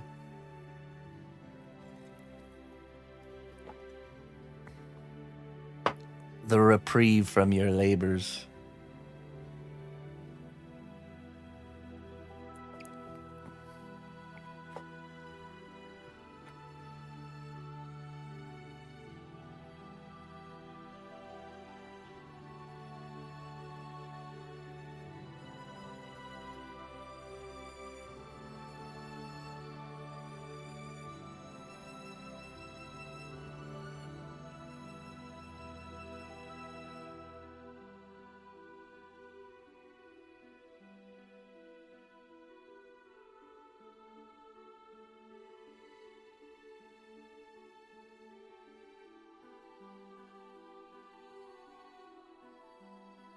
Isopropyl alcohol with a brush will remove fingerprints, or you just do tooling, which is you apply something with your fingers, but then when you do the details and the textures, you only use tools and you don't touch it with your fingers.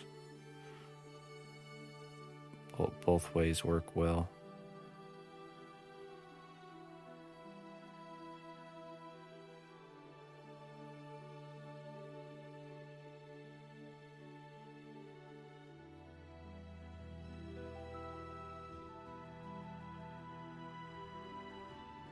But if you do use your fingers, yeah, you can just use a brush and alcohol and essentially just wipe them away.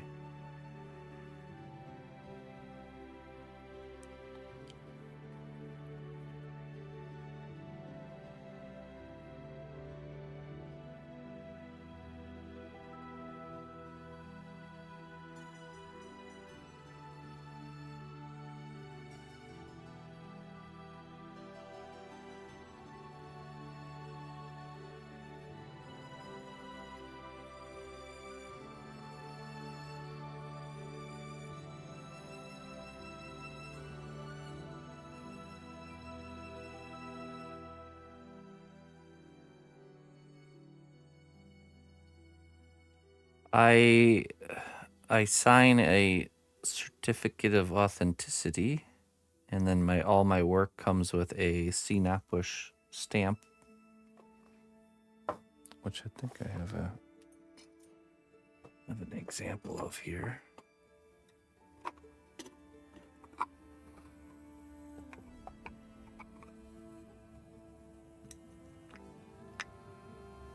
Thought I had one in here. Maybe not.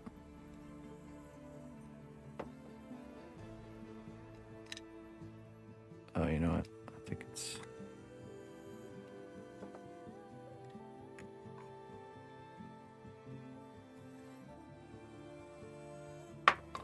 in here.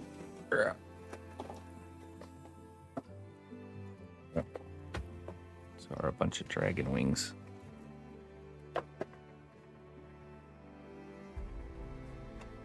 Just some dragon wings laying around. Thesis writing. All right. Hey, wonderful.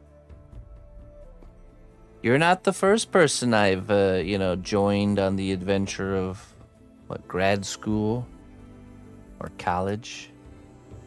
I've been streaming so long, there's people that have gone all the way through with me by their side. Glad to be joining you on this adventure. And I'm glad I'm providing some sort of benefit to your journey. That's my mission.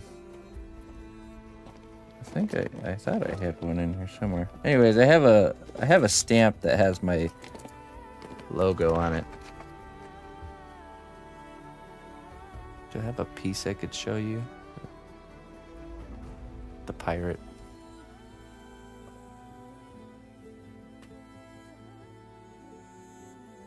From storage shed to riches. That's right. Riches beyond money. Hail, noble ally. Please accept these treasures as a gift for your unwavering service to the kingdom.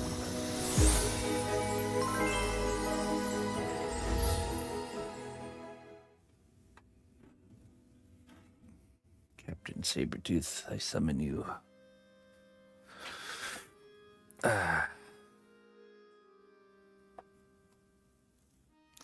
Yeah, I have. I've done. We need to do that more while we work it into the actual sculptures. I do that sometimes still. Hike the earth with the 63 months. Hey, how you doing, my friend?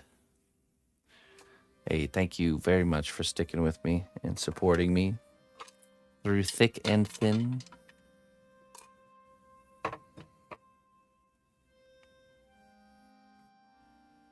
me show. So here's Captain Sabretooth and his dock, and there's my logo right there. I kind of like to just hide it into the piece a little bit, not like right in the front or anything, just somewhere lurking somewhere in the background. Hail, noble ally. Please accept these treasures as a gift for your unwavering service to the kingdom.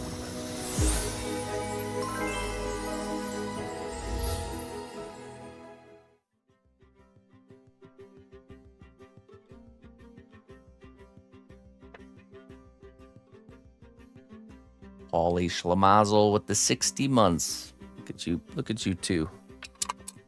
Some of my longtime subscribers. Those names I know quite well. I appreciate it, both of you. Alright, this one's for Hike the Earth first.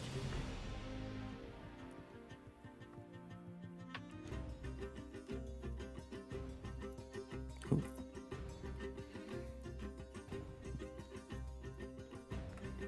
Your power lies not in the sword you wield, but the force of your will to do what is right.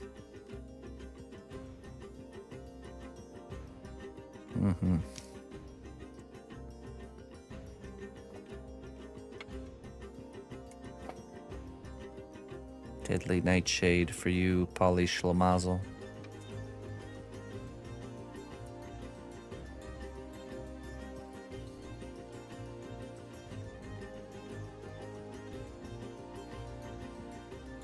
The seed buried deep beneath the ground symbolizes the potential for growth and new beginnings, even during dark times. Listen closely, traveler, to what I say.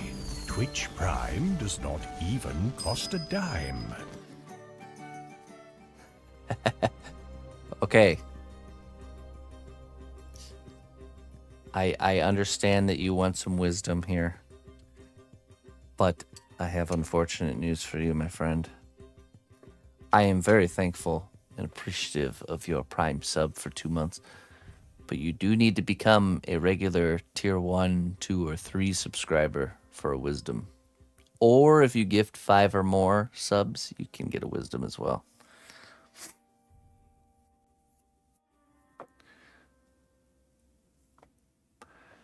Prime, no wisdom for primes, unfortunately.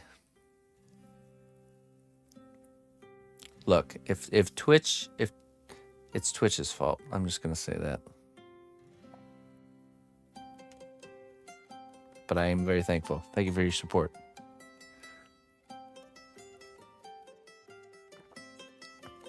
Blame Bezos sales, right?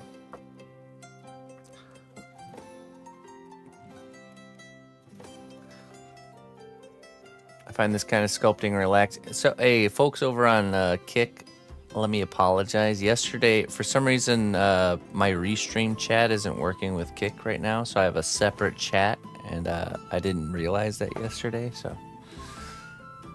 Good morning, Self-Res Coffee. I find this kind of sculpting relaxing. I've tried some Sculpey clay a few times. Would like to go back to it one day. Yeah, if you go back to it, you should get some Cos clay. It's better than Sculpey. Someday I will take my wisdom. All right. For now, I will take very good care of your precious Prime sub. I shall shine it every day and dust it and keep it nice and clean for you each month. Twitch is the only way Bezos is getting my money currently. Yeah. Well, thankfully, it's only 30% of your money when you're subscribed to me for now. Since we got the 70-30 split going on right now. Which is the reason for why wisdoms are for only tier 1, 2, or 3 subs. Because in order to keep my 70% split, we need to hit 300 points. And a tier 1 sub is 1 point, tier 2 sub is 2 points, and tier 3 sub is 6 points. And when I went to Germany for a month, we lost our 300 points. So the 1 year countdown began back in October. So we have until 3 months before next October to hit 300 points. Else I will get a demotion and go down to 60%. 60-40 instead of 70-30. Again, their system, not mine. Those greedy, greedy monsters. Please, sir. Please, sir, don't take my crops. I need to feed my family.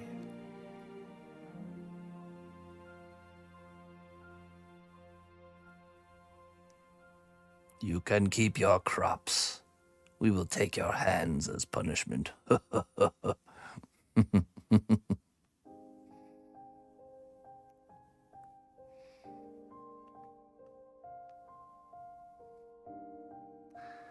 Let this be the last request you ask of me.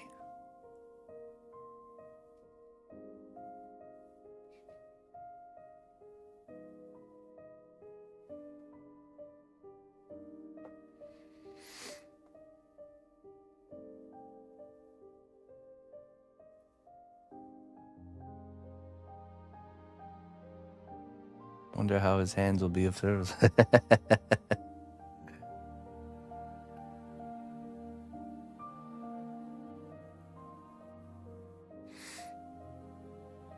I think we can really get back up to 300 points. We have to get up to 300 points and then we have to hold it for 3 months. And then that'll reset the 1 year countdown.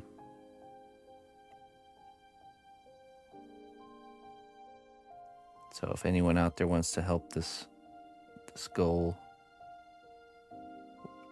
regular tier 1, 2, or 3 subs is the way you contribute to the point pool.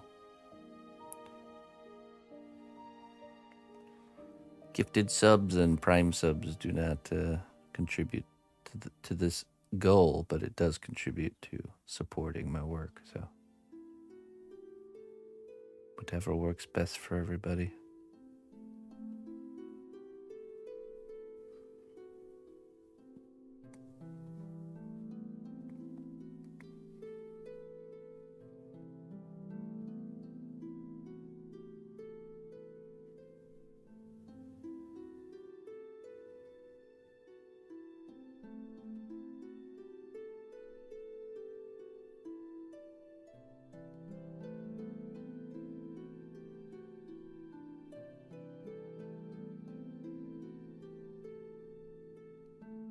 Hello, Mr. B.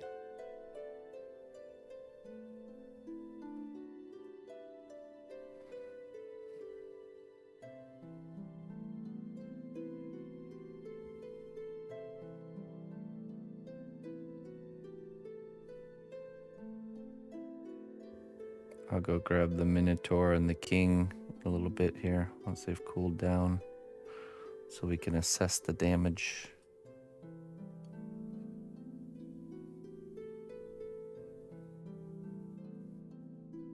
When was the last oven tipping? I think Zephyrin. He was also a tall boy.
Times 2, yeah, right.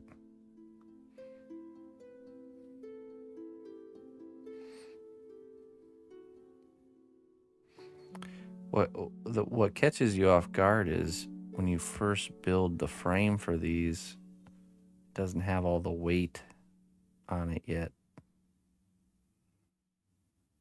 Then as you're building the layers, it gets heavier and heavier and things shift and change. And I knew he was tippy before, though. I'm telling you, every time something like that happens, it's like you know it's going to happen. It's like, I should probably reinforce this.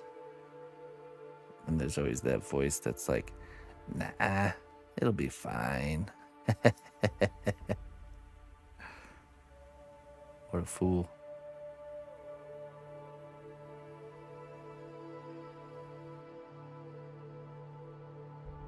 The voice of laziness. Curse you. That's my voice.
Well, I normally don't take coin from magic, but this is a special case.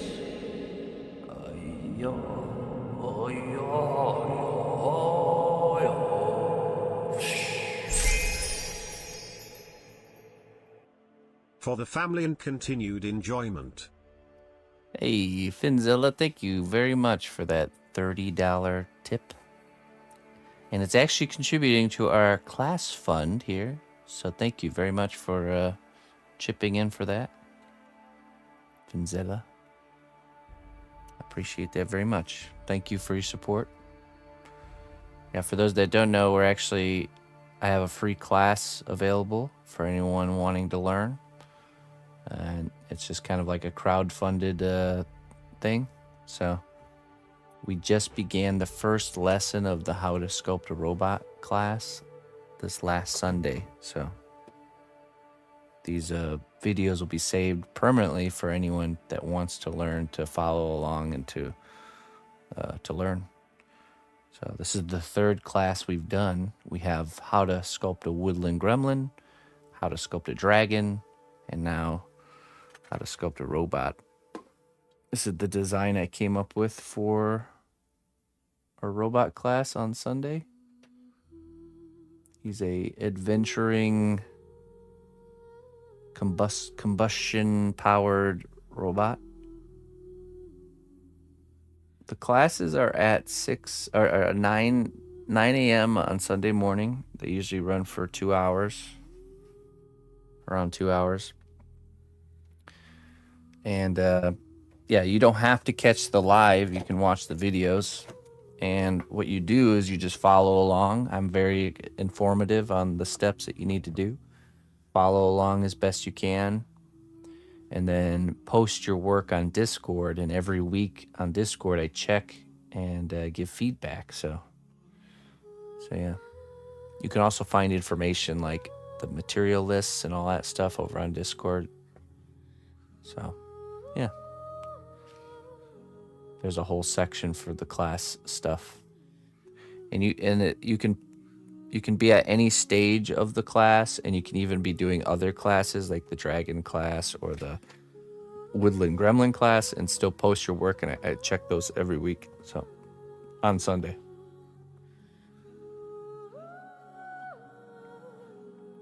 So yeah, thank you very much there, Finzella. Thank you for supporting my efforts.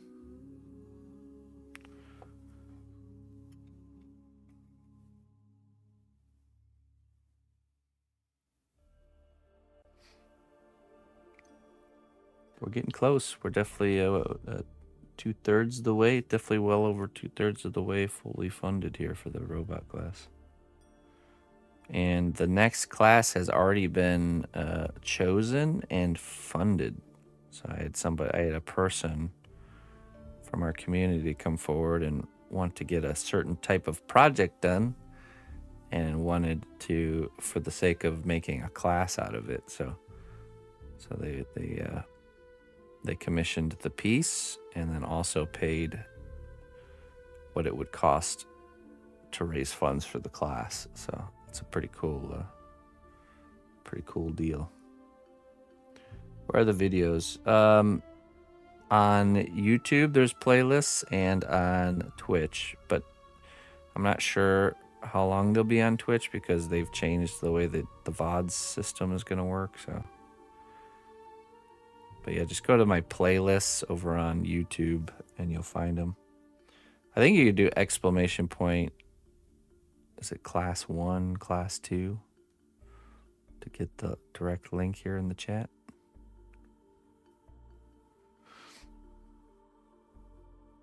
Have you saved the gremlin painting one lesson? I need to. I really do need to. That's one of those tasks that just keeps getting the can that keeps getting kicked down the road.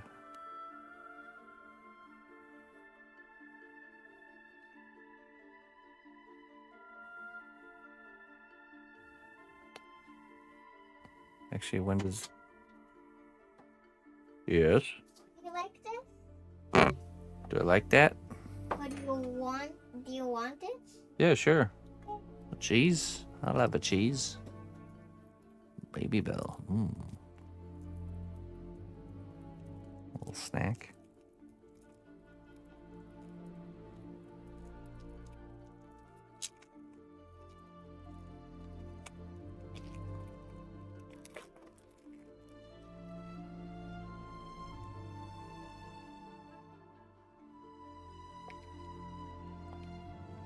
Yeah, for some free sculpting material there. Ah, nice little cheese.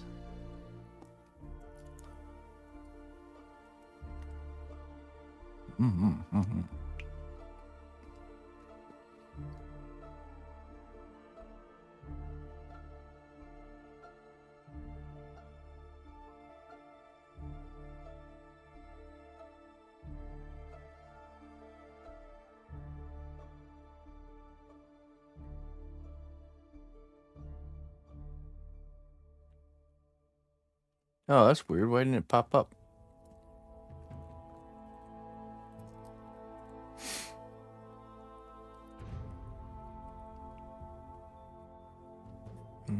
Dashboard. Look at that. Evening the scales, huh? Let me see here.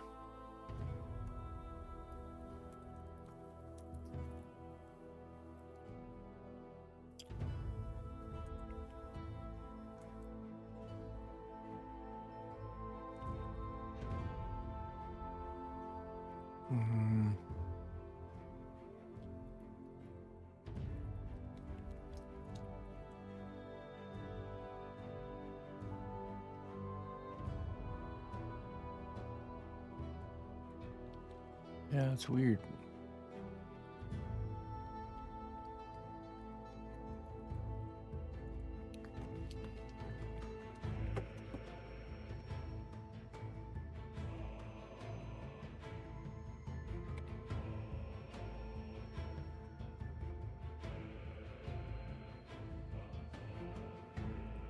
Let me try this again.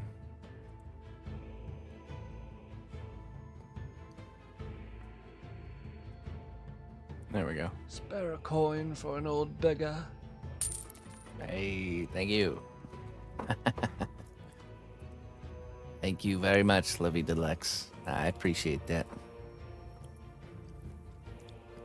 All the OCD people in chat are now happy.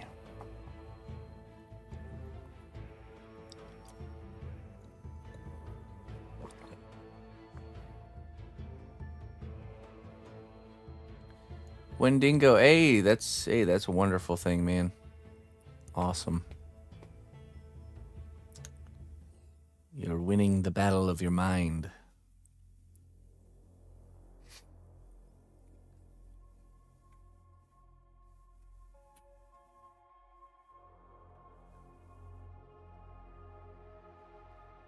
Hmm. You have to remind yourself of things, you know? Tell yourself truths. That's good. That's just, thanks for telling me that. That really is nice to hear. So, very, very glad to be a benefit to your walk in this world, my friend.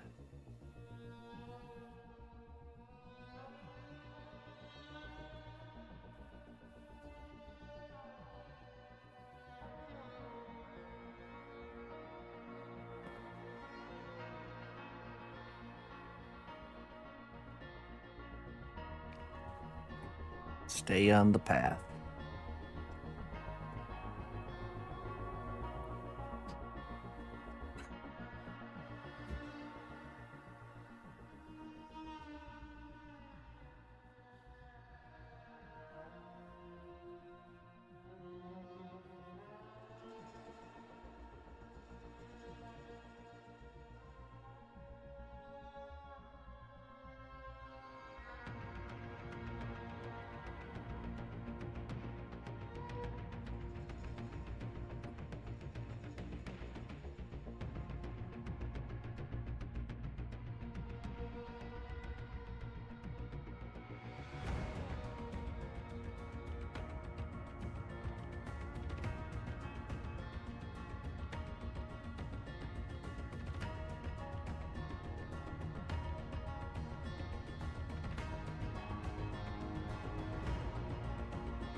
Neutral chaotic folk are looking to make it uneven again. That's fine. Wage that battle. I'm okay with that type of warfare. Totally unbiasedly okay with that.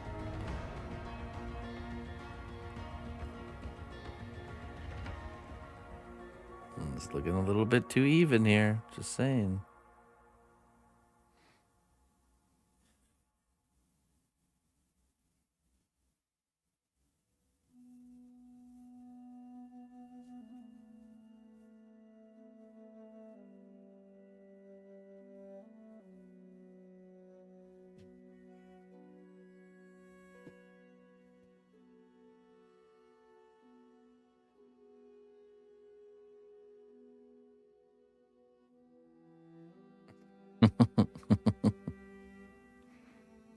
Those are fighting words. See?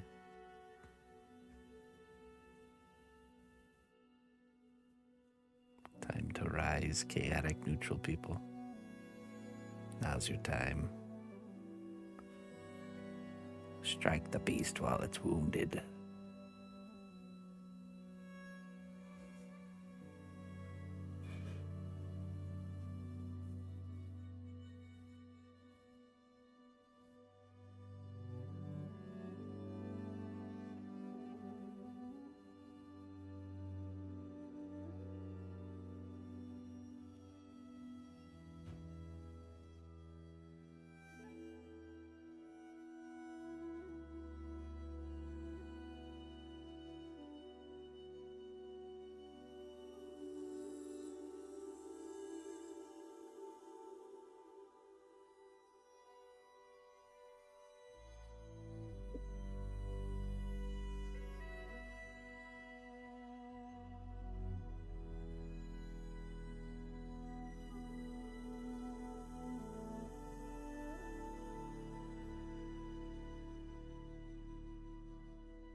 All right.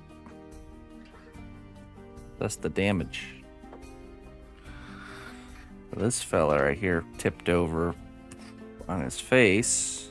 You can see no damage there. But definitely right here, these two spots. That's it. Not too bad. Could have been much worse. Everything else is good. Yeah, he fell over in the oven. So you can see he fell. And I think right here was where the burner of the oven was. But everything else is good. See, that could have been way worse. That's easy. That's easy fixing right there. So we just have to carve away the burned and do some resculpting. But I had him in with him, and he got knocked over and fell on the back of his head towards the burner. It melted his ear off. So also though, not too terrible. Definitely easily fixable.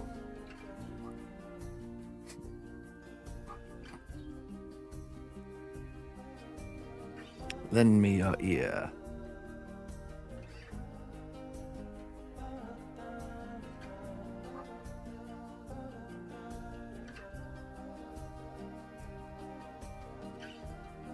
Mm-hmm. That's what happens.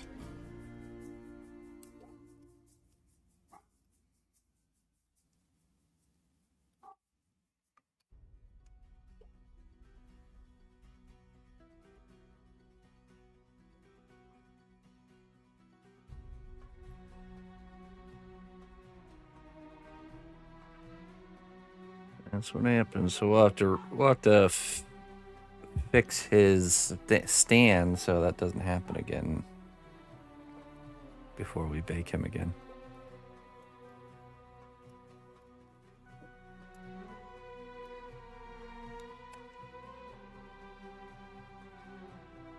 I understand how it got so burnt. It landed on the heating element or the coil inside the oven, the part that gets red hot, where the source of the heat comes from.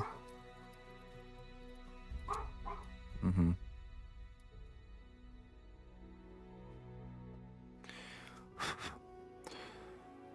Yeah, I mean when I add new material to fix it, I'll have to bake it again. Plus neither of these characters are done, so they'll definitely have to be rebaked. But the Minotaur was the reason it all fell over, because I just put them both in the oven at the same time.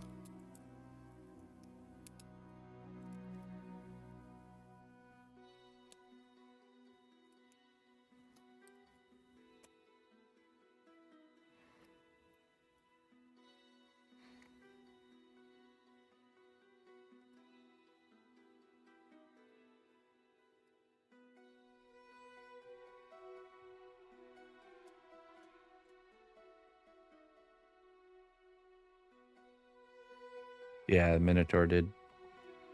He's a bit... It's because he's so top heavy, and then there's some shifting around that happened.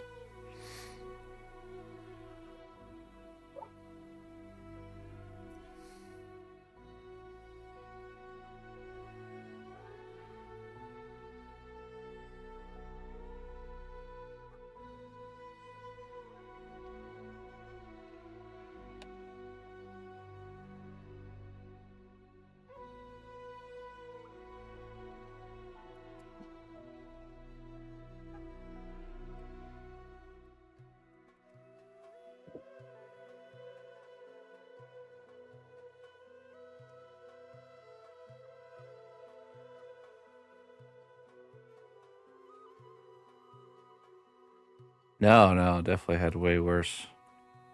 Like I said, this is not that bad.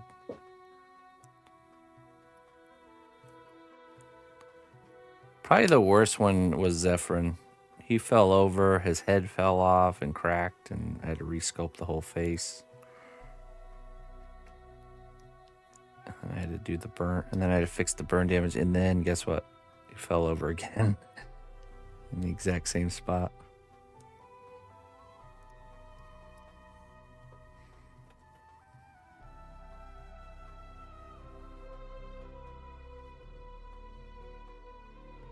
Yeah, they fell over in the oven.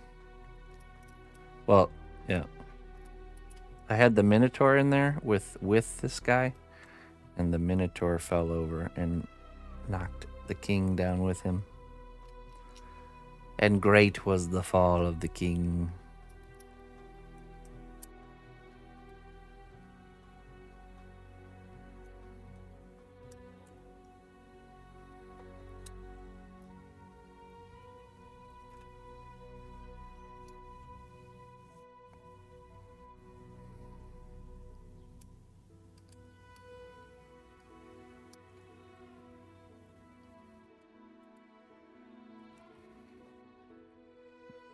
Okay. I'm tempted to give him like a, I don't know why, but this idea keeps coming to me to give him like a, almost like a lion's mane. Like a nice full head of hair. I don't know. Maybe we'll sketch it in and see how it looks. I can see it looking good. Like a lion rabbit.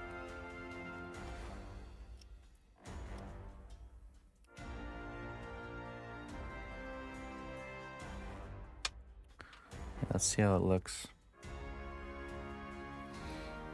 But before we do that, we should probably do his cloak.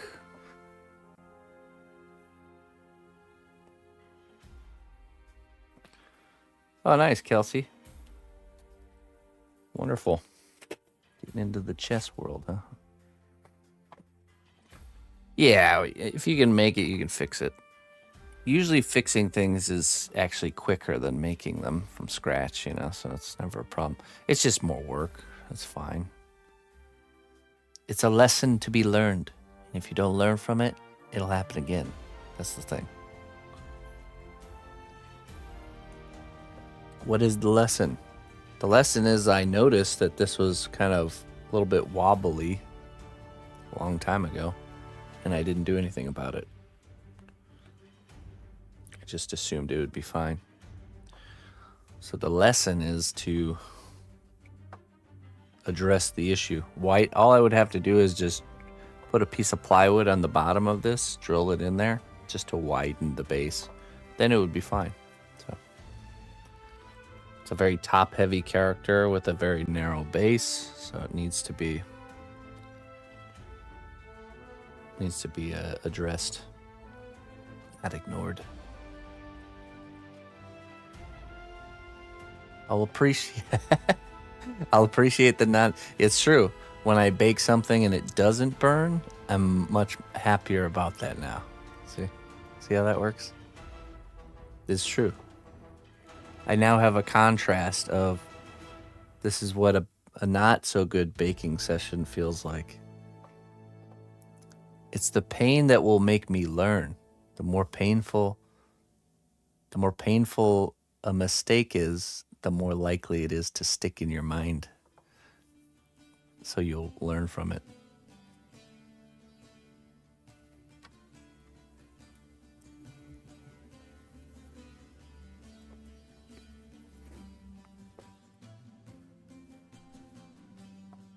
It's like exercise. The more pain you inflict on your body, the more your body grows.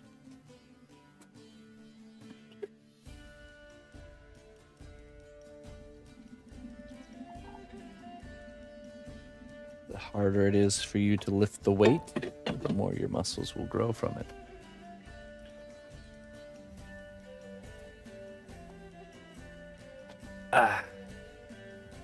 Especially when they cost money and time.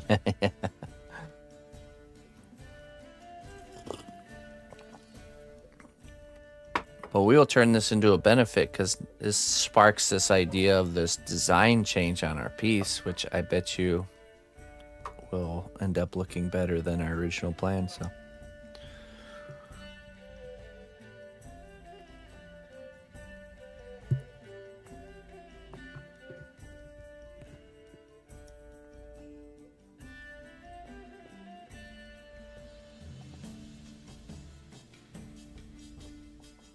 Okay. Let's see here.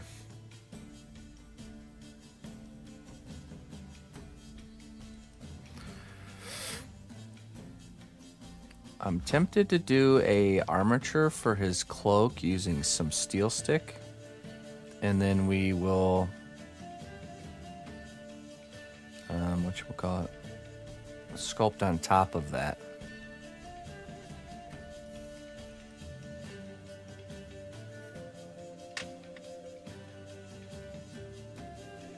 Yeah, let's do that. Let's do that.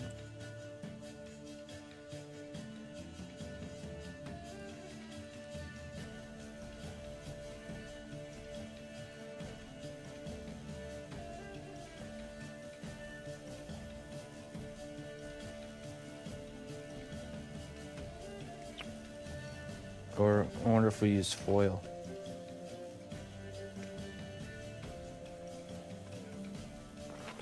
Steel stick might be overkill.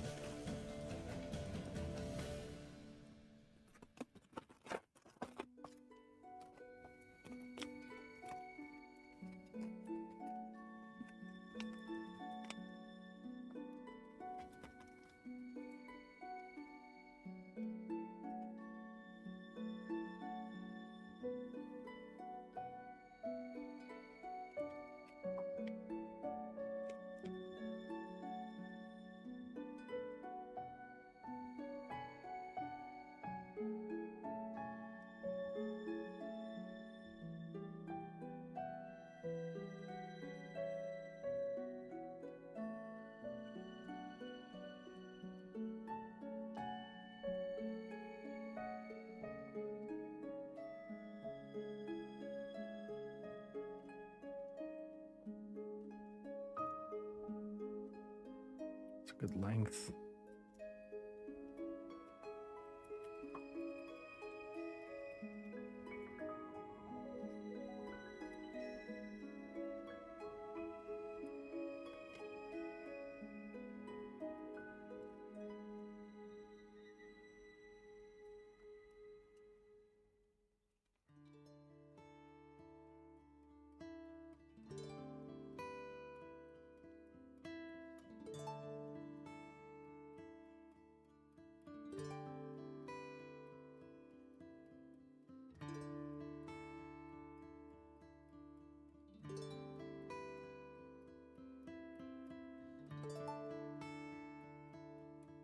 We can get it attached, and then we can kind of sculpt it into shape. Just think we might need to use the hot glue method to add some rigidness. Fire up the hot glue gun. How do you attach the cape? Well, we can use super glue. We can use hot glue. The permanent attachment will be done with the clay.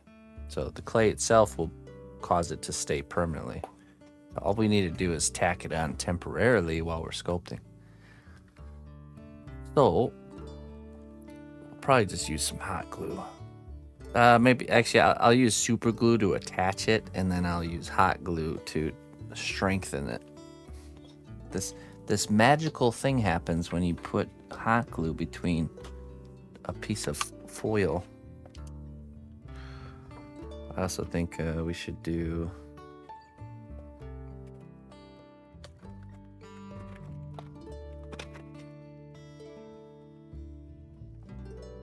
Okay, let's turn on... Let me cut a different piece, because that one's not... Let's just get a full piece here.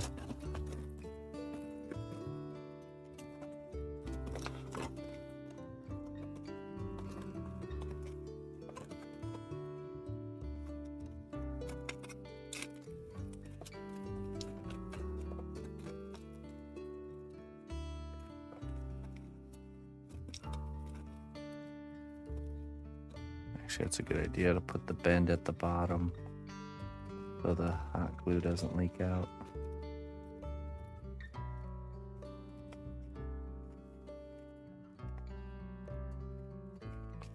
No, we're gonna attach it and then we're gonna cover it in clay after the attachment.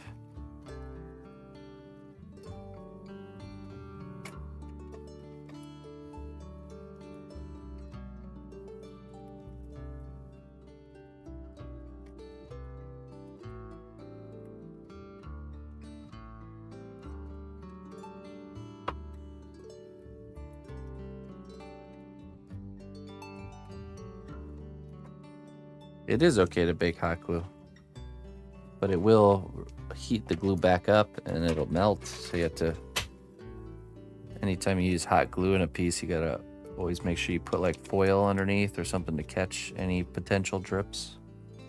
But we're gonna have the fold for this at the bottom. So if the hot glue tries to escape, it could escape out of these corners. But once it's covered in clay, it won't try to escape.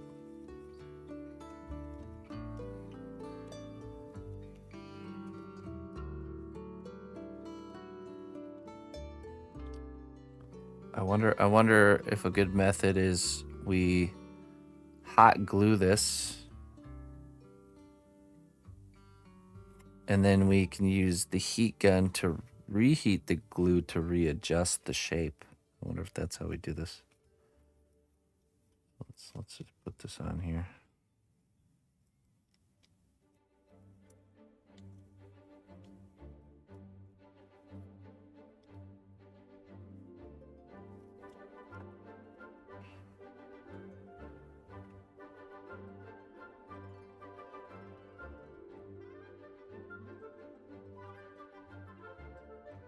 So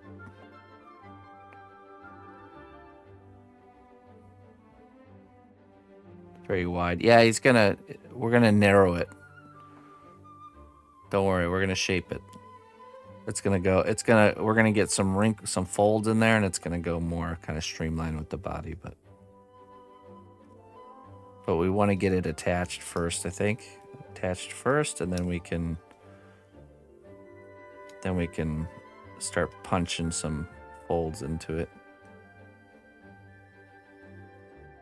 Just trying to think. I think it might be easier to hot glue it before we do any of the shaping, and then we just use the heat gun to kind of, to soften the area and then kind of punch the folds in.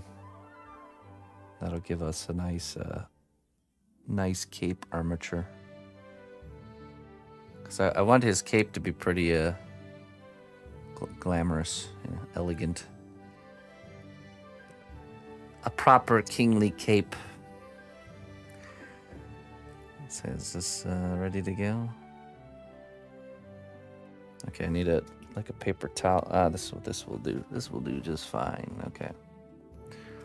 So we're gonna hot glue this and make a hot glue sandwich.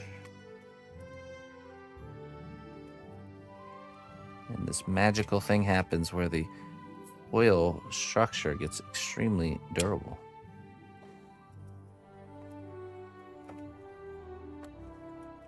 I'm not sure if it's hot enough yet. Let's see here.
Okay, so see the glue wasn't super hot, so it didn't spread very easily.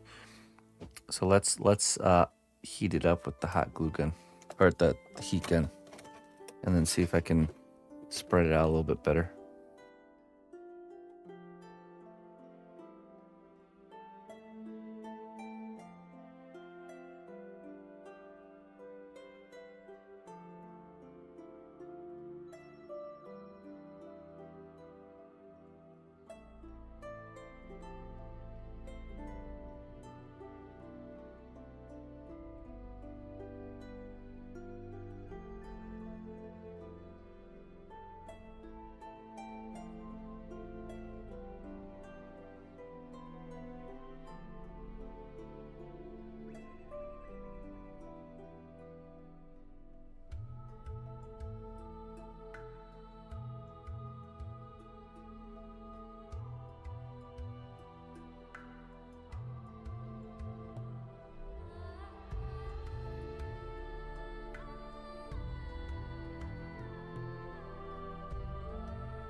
Better.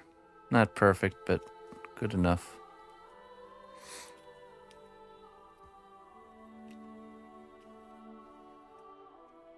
Okay.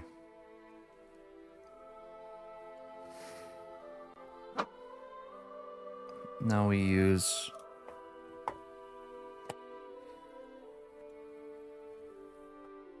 super glue and accelerant. Let's attach the cape and then form it into its final position. We'll keep the hot glue gun going just in case we need it.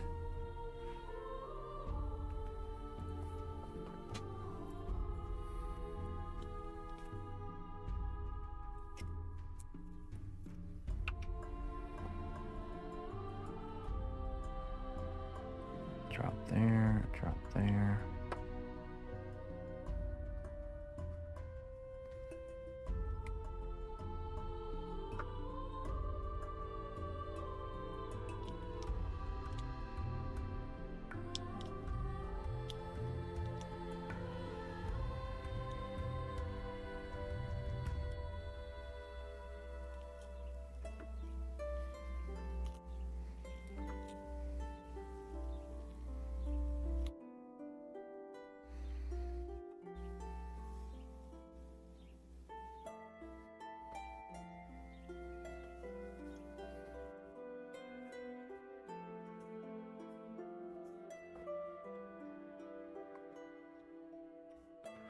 We'll just kick off the super glue. Okay. So now this is kind of an exploratory mission here. Let's take the heat gun and heat up the cape, and then I'm going to use kind of a tool to kind of define the wrinkle, to push the wrinkles into the cape. All right. Okay.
It actually was the Minotaur.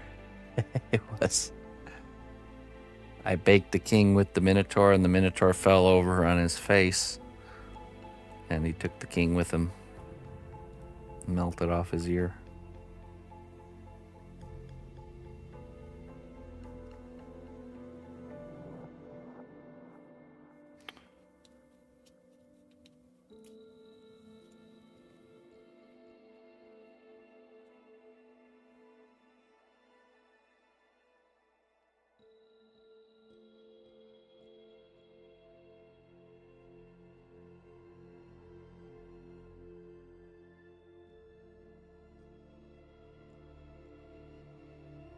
Okay.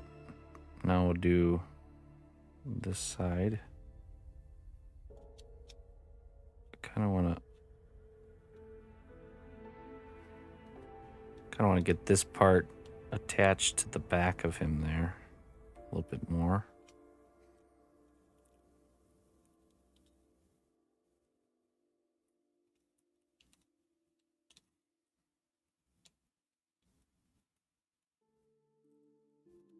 Maybe flowing away just a little bit.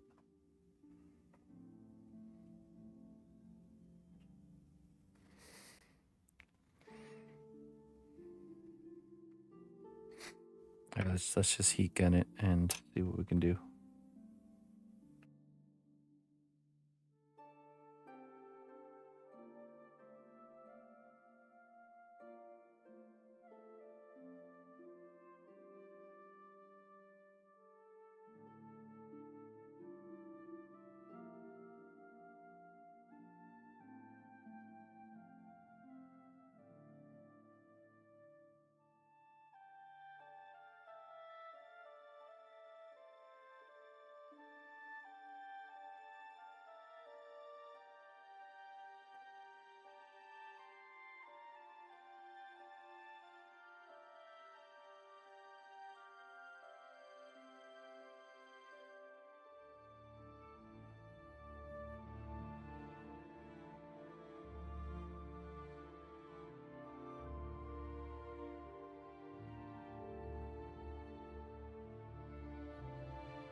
Hail, noble ally. Please accept these treasures as a gift for your unwavering service to the kingdom.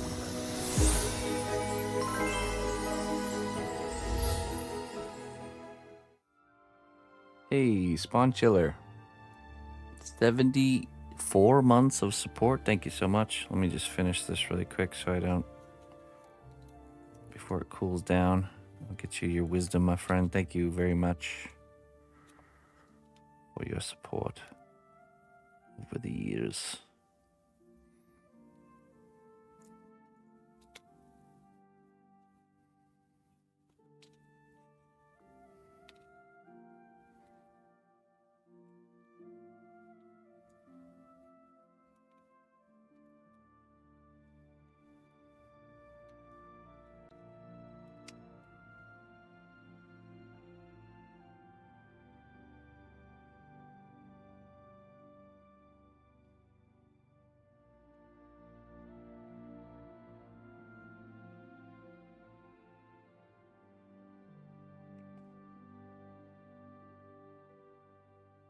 Okay, we're getting there. We'll do more sessions. Spawn Chiller. Hey, thank you very much, man. Thanks for sticking with me. Hello, hello. Thank you for your years of dedication, my friend.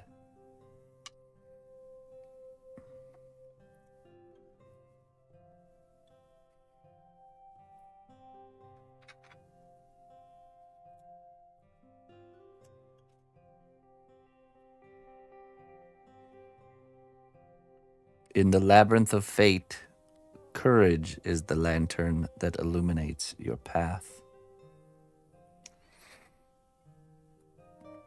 And remember, courage is not the absence of fear, but it's doing something in spite of fear.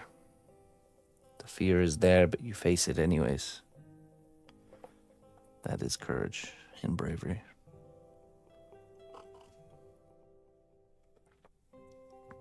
my art journey start was, I mean, I started just like most people with, drawing and painting and stuff like that. But pretty early on, I thought Courage was a cartoon duck.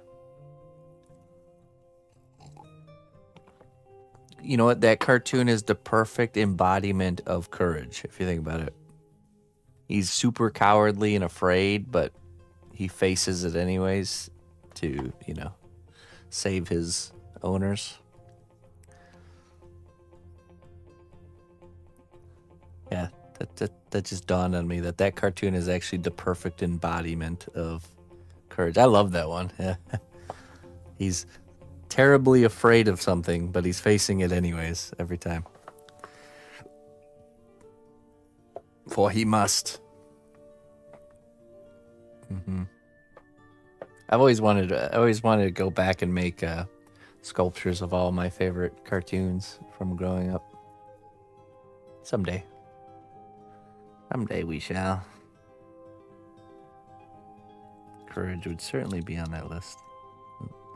You see, this is not holding up because of the super glue doesn't really hold on to foil very well. So let us do some hot glue, shall we? Just right along the back here. Good thing we kept the hot glue gun going.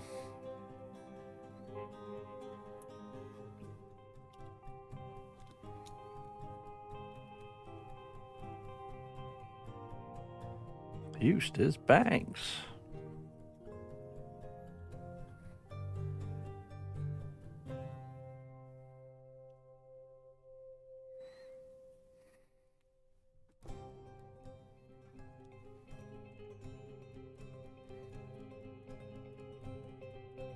Oh. Okay. It's the thin line between courage and recklessness.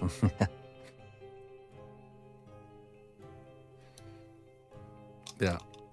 Reckless is having no respect towards the thing that you should be wary of.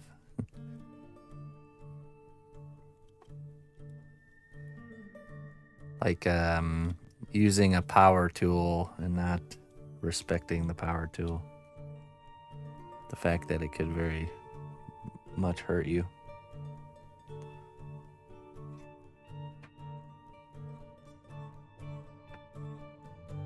Okay, so let's get these wrinkles going here. I'm gonna heat gun them.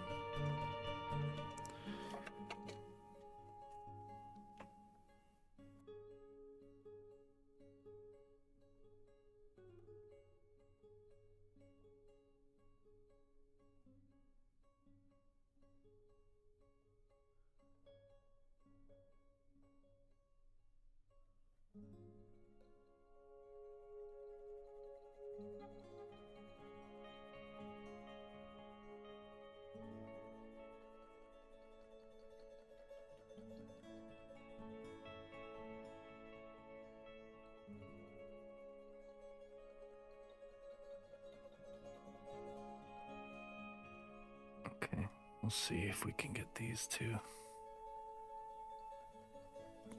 Whew. Toasty.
Okay. Nice. I think that's a good armature.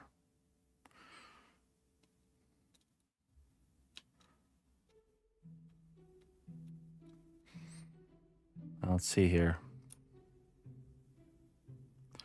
I think we should do the base layer cloak just plain, and then all the like, maybe, and then maybe all the fancyfying we do as like a layer above the cloak layer, you know, like a detail layer, structure layer, and a detail layer.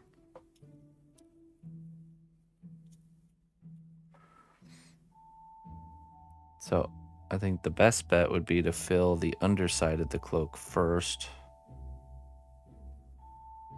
then maybe do the backside.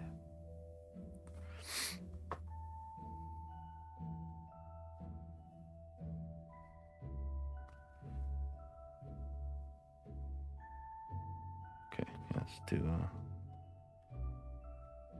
get our clay glue in there.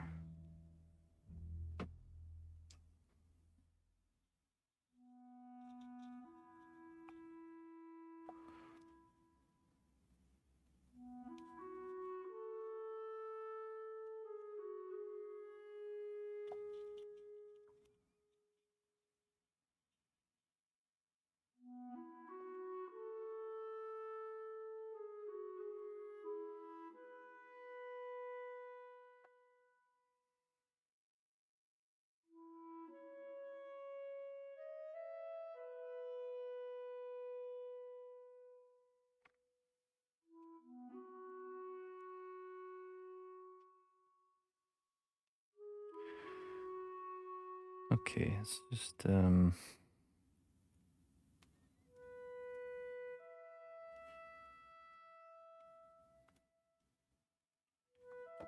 filling this area in here.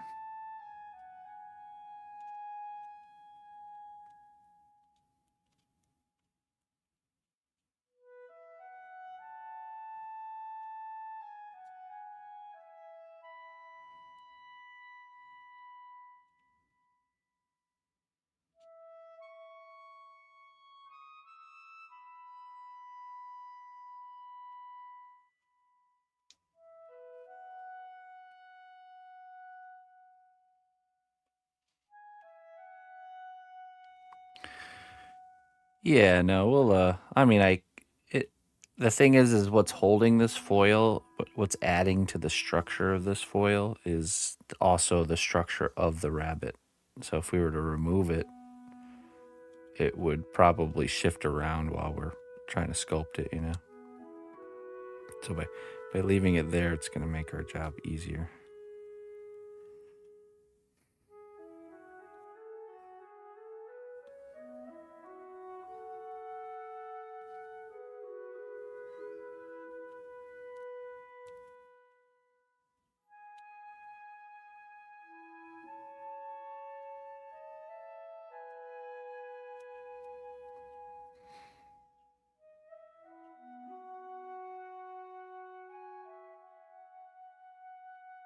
The key is to get the edge very, very thin looking.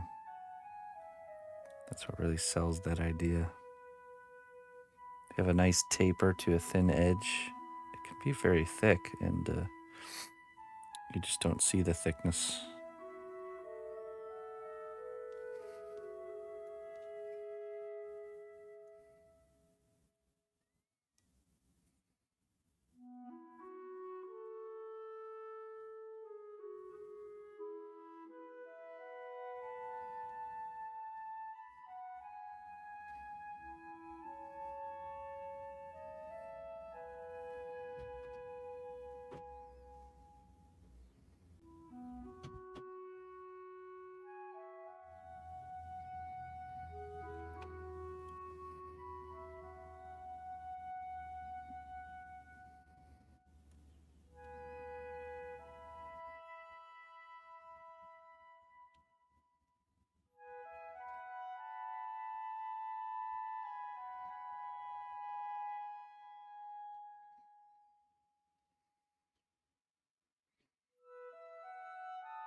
Mangiato. Just relax, my friend. Just take it easy.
Okay, friends.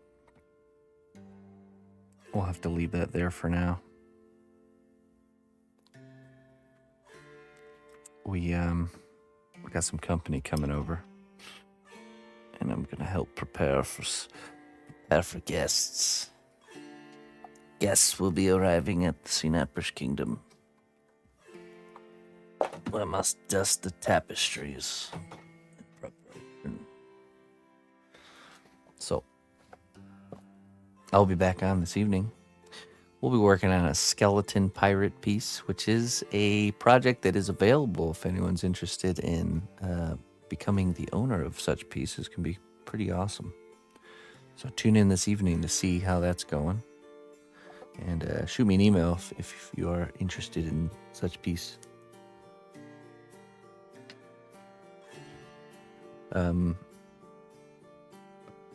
Yeah, so I'll be back on 6 p.m. Central Time, and we'll work on that. So hopefully I see you guys then. Lots of good support today, so thank you everybody for the tips and the resubs and the new subs. And just thanks for watching. At the base level, you're supporting by just watching. I really appreciate that. So thanks for being here. Thanks for spending your time with me as I spend my time with you. And let's find someone else to raid, and we can support them with some views, huh? How about that? Let's see. Let's see who's online.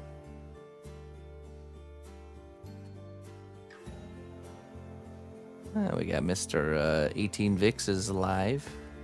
He's only got 2 viewers. Play in the Mud, 17 viewers. Feral Moon, 24.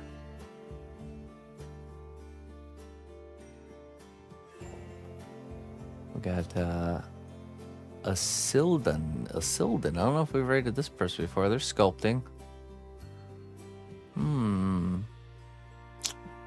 Choices today. You know, let's go give 18 Vix a raid here. Mr. 18 Vix. He's working on a Sam Squatch head. Only 2 people in there, so let's go get some eyes over there, huh? Okay. Alright, my friends. Let's get this punched in. I bid you all farewell and see you next time. Until then, bye-bye.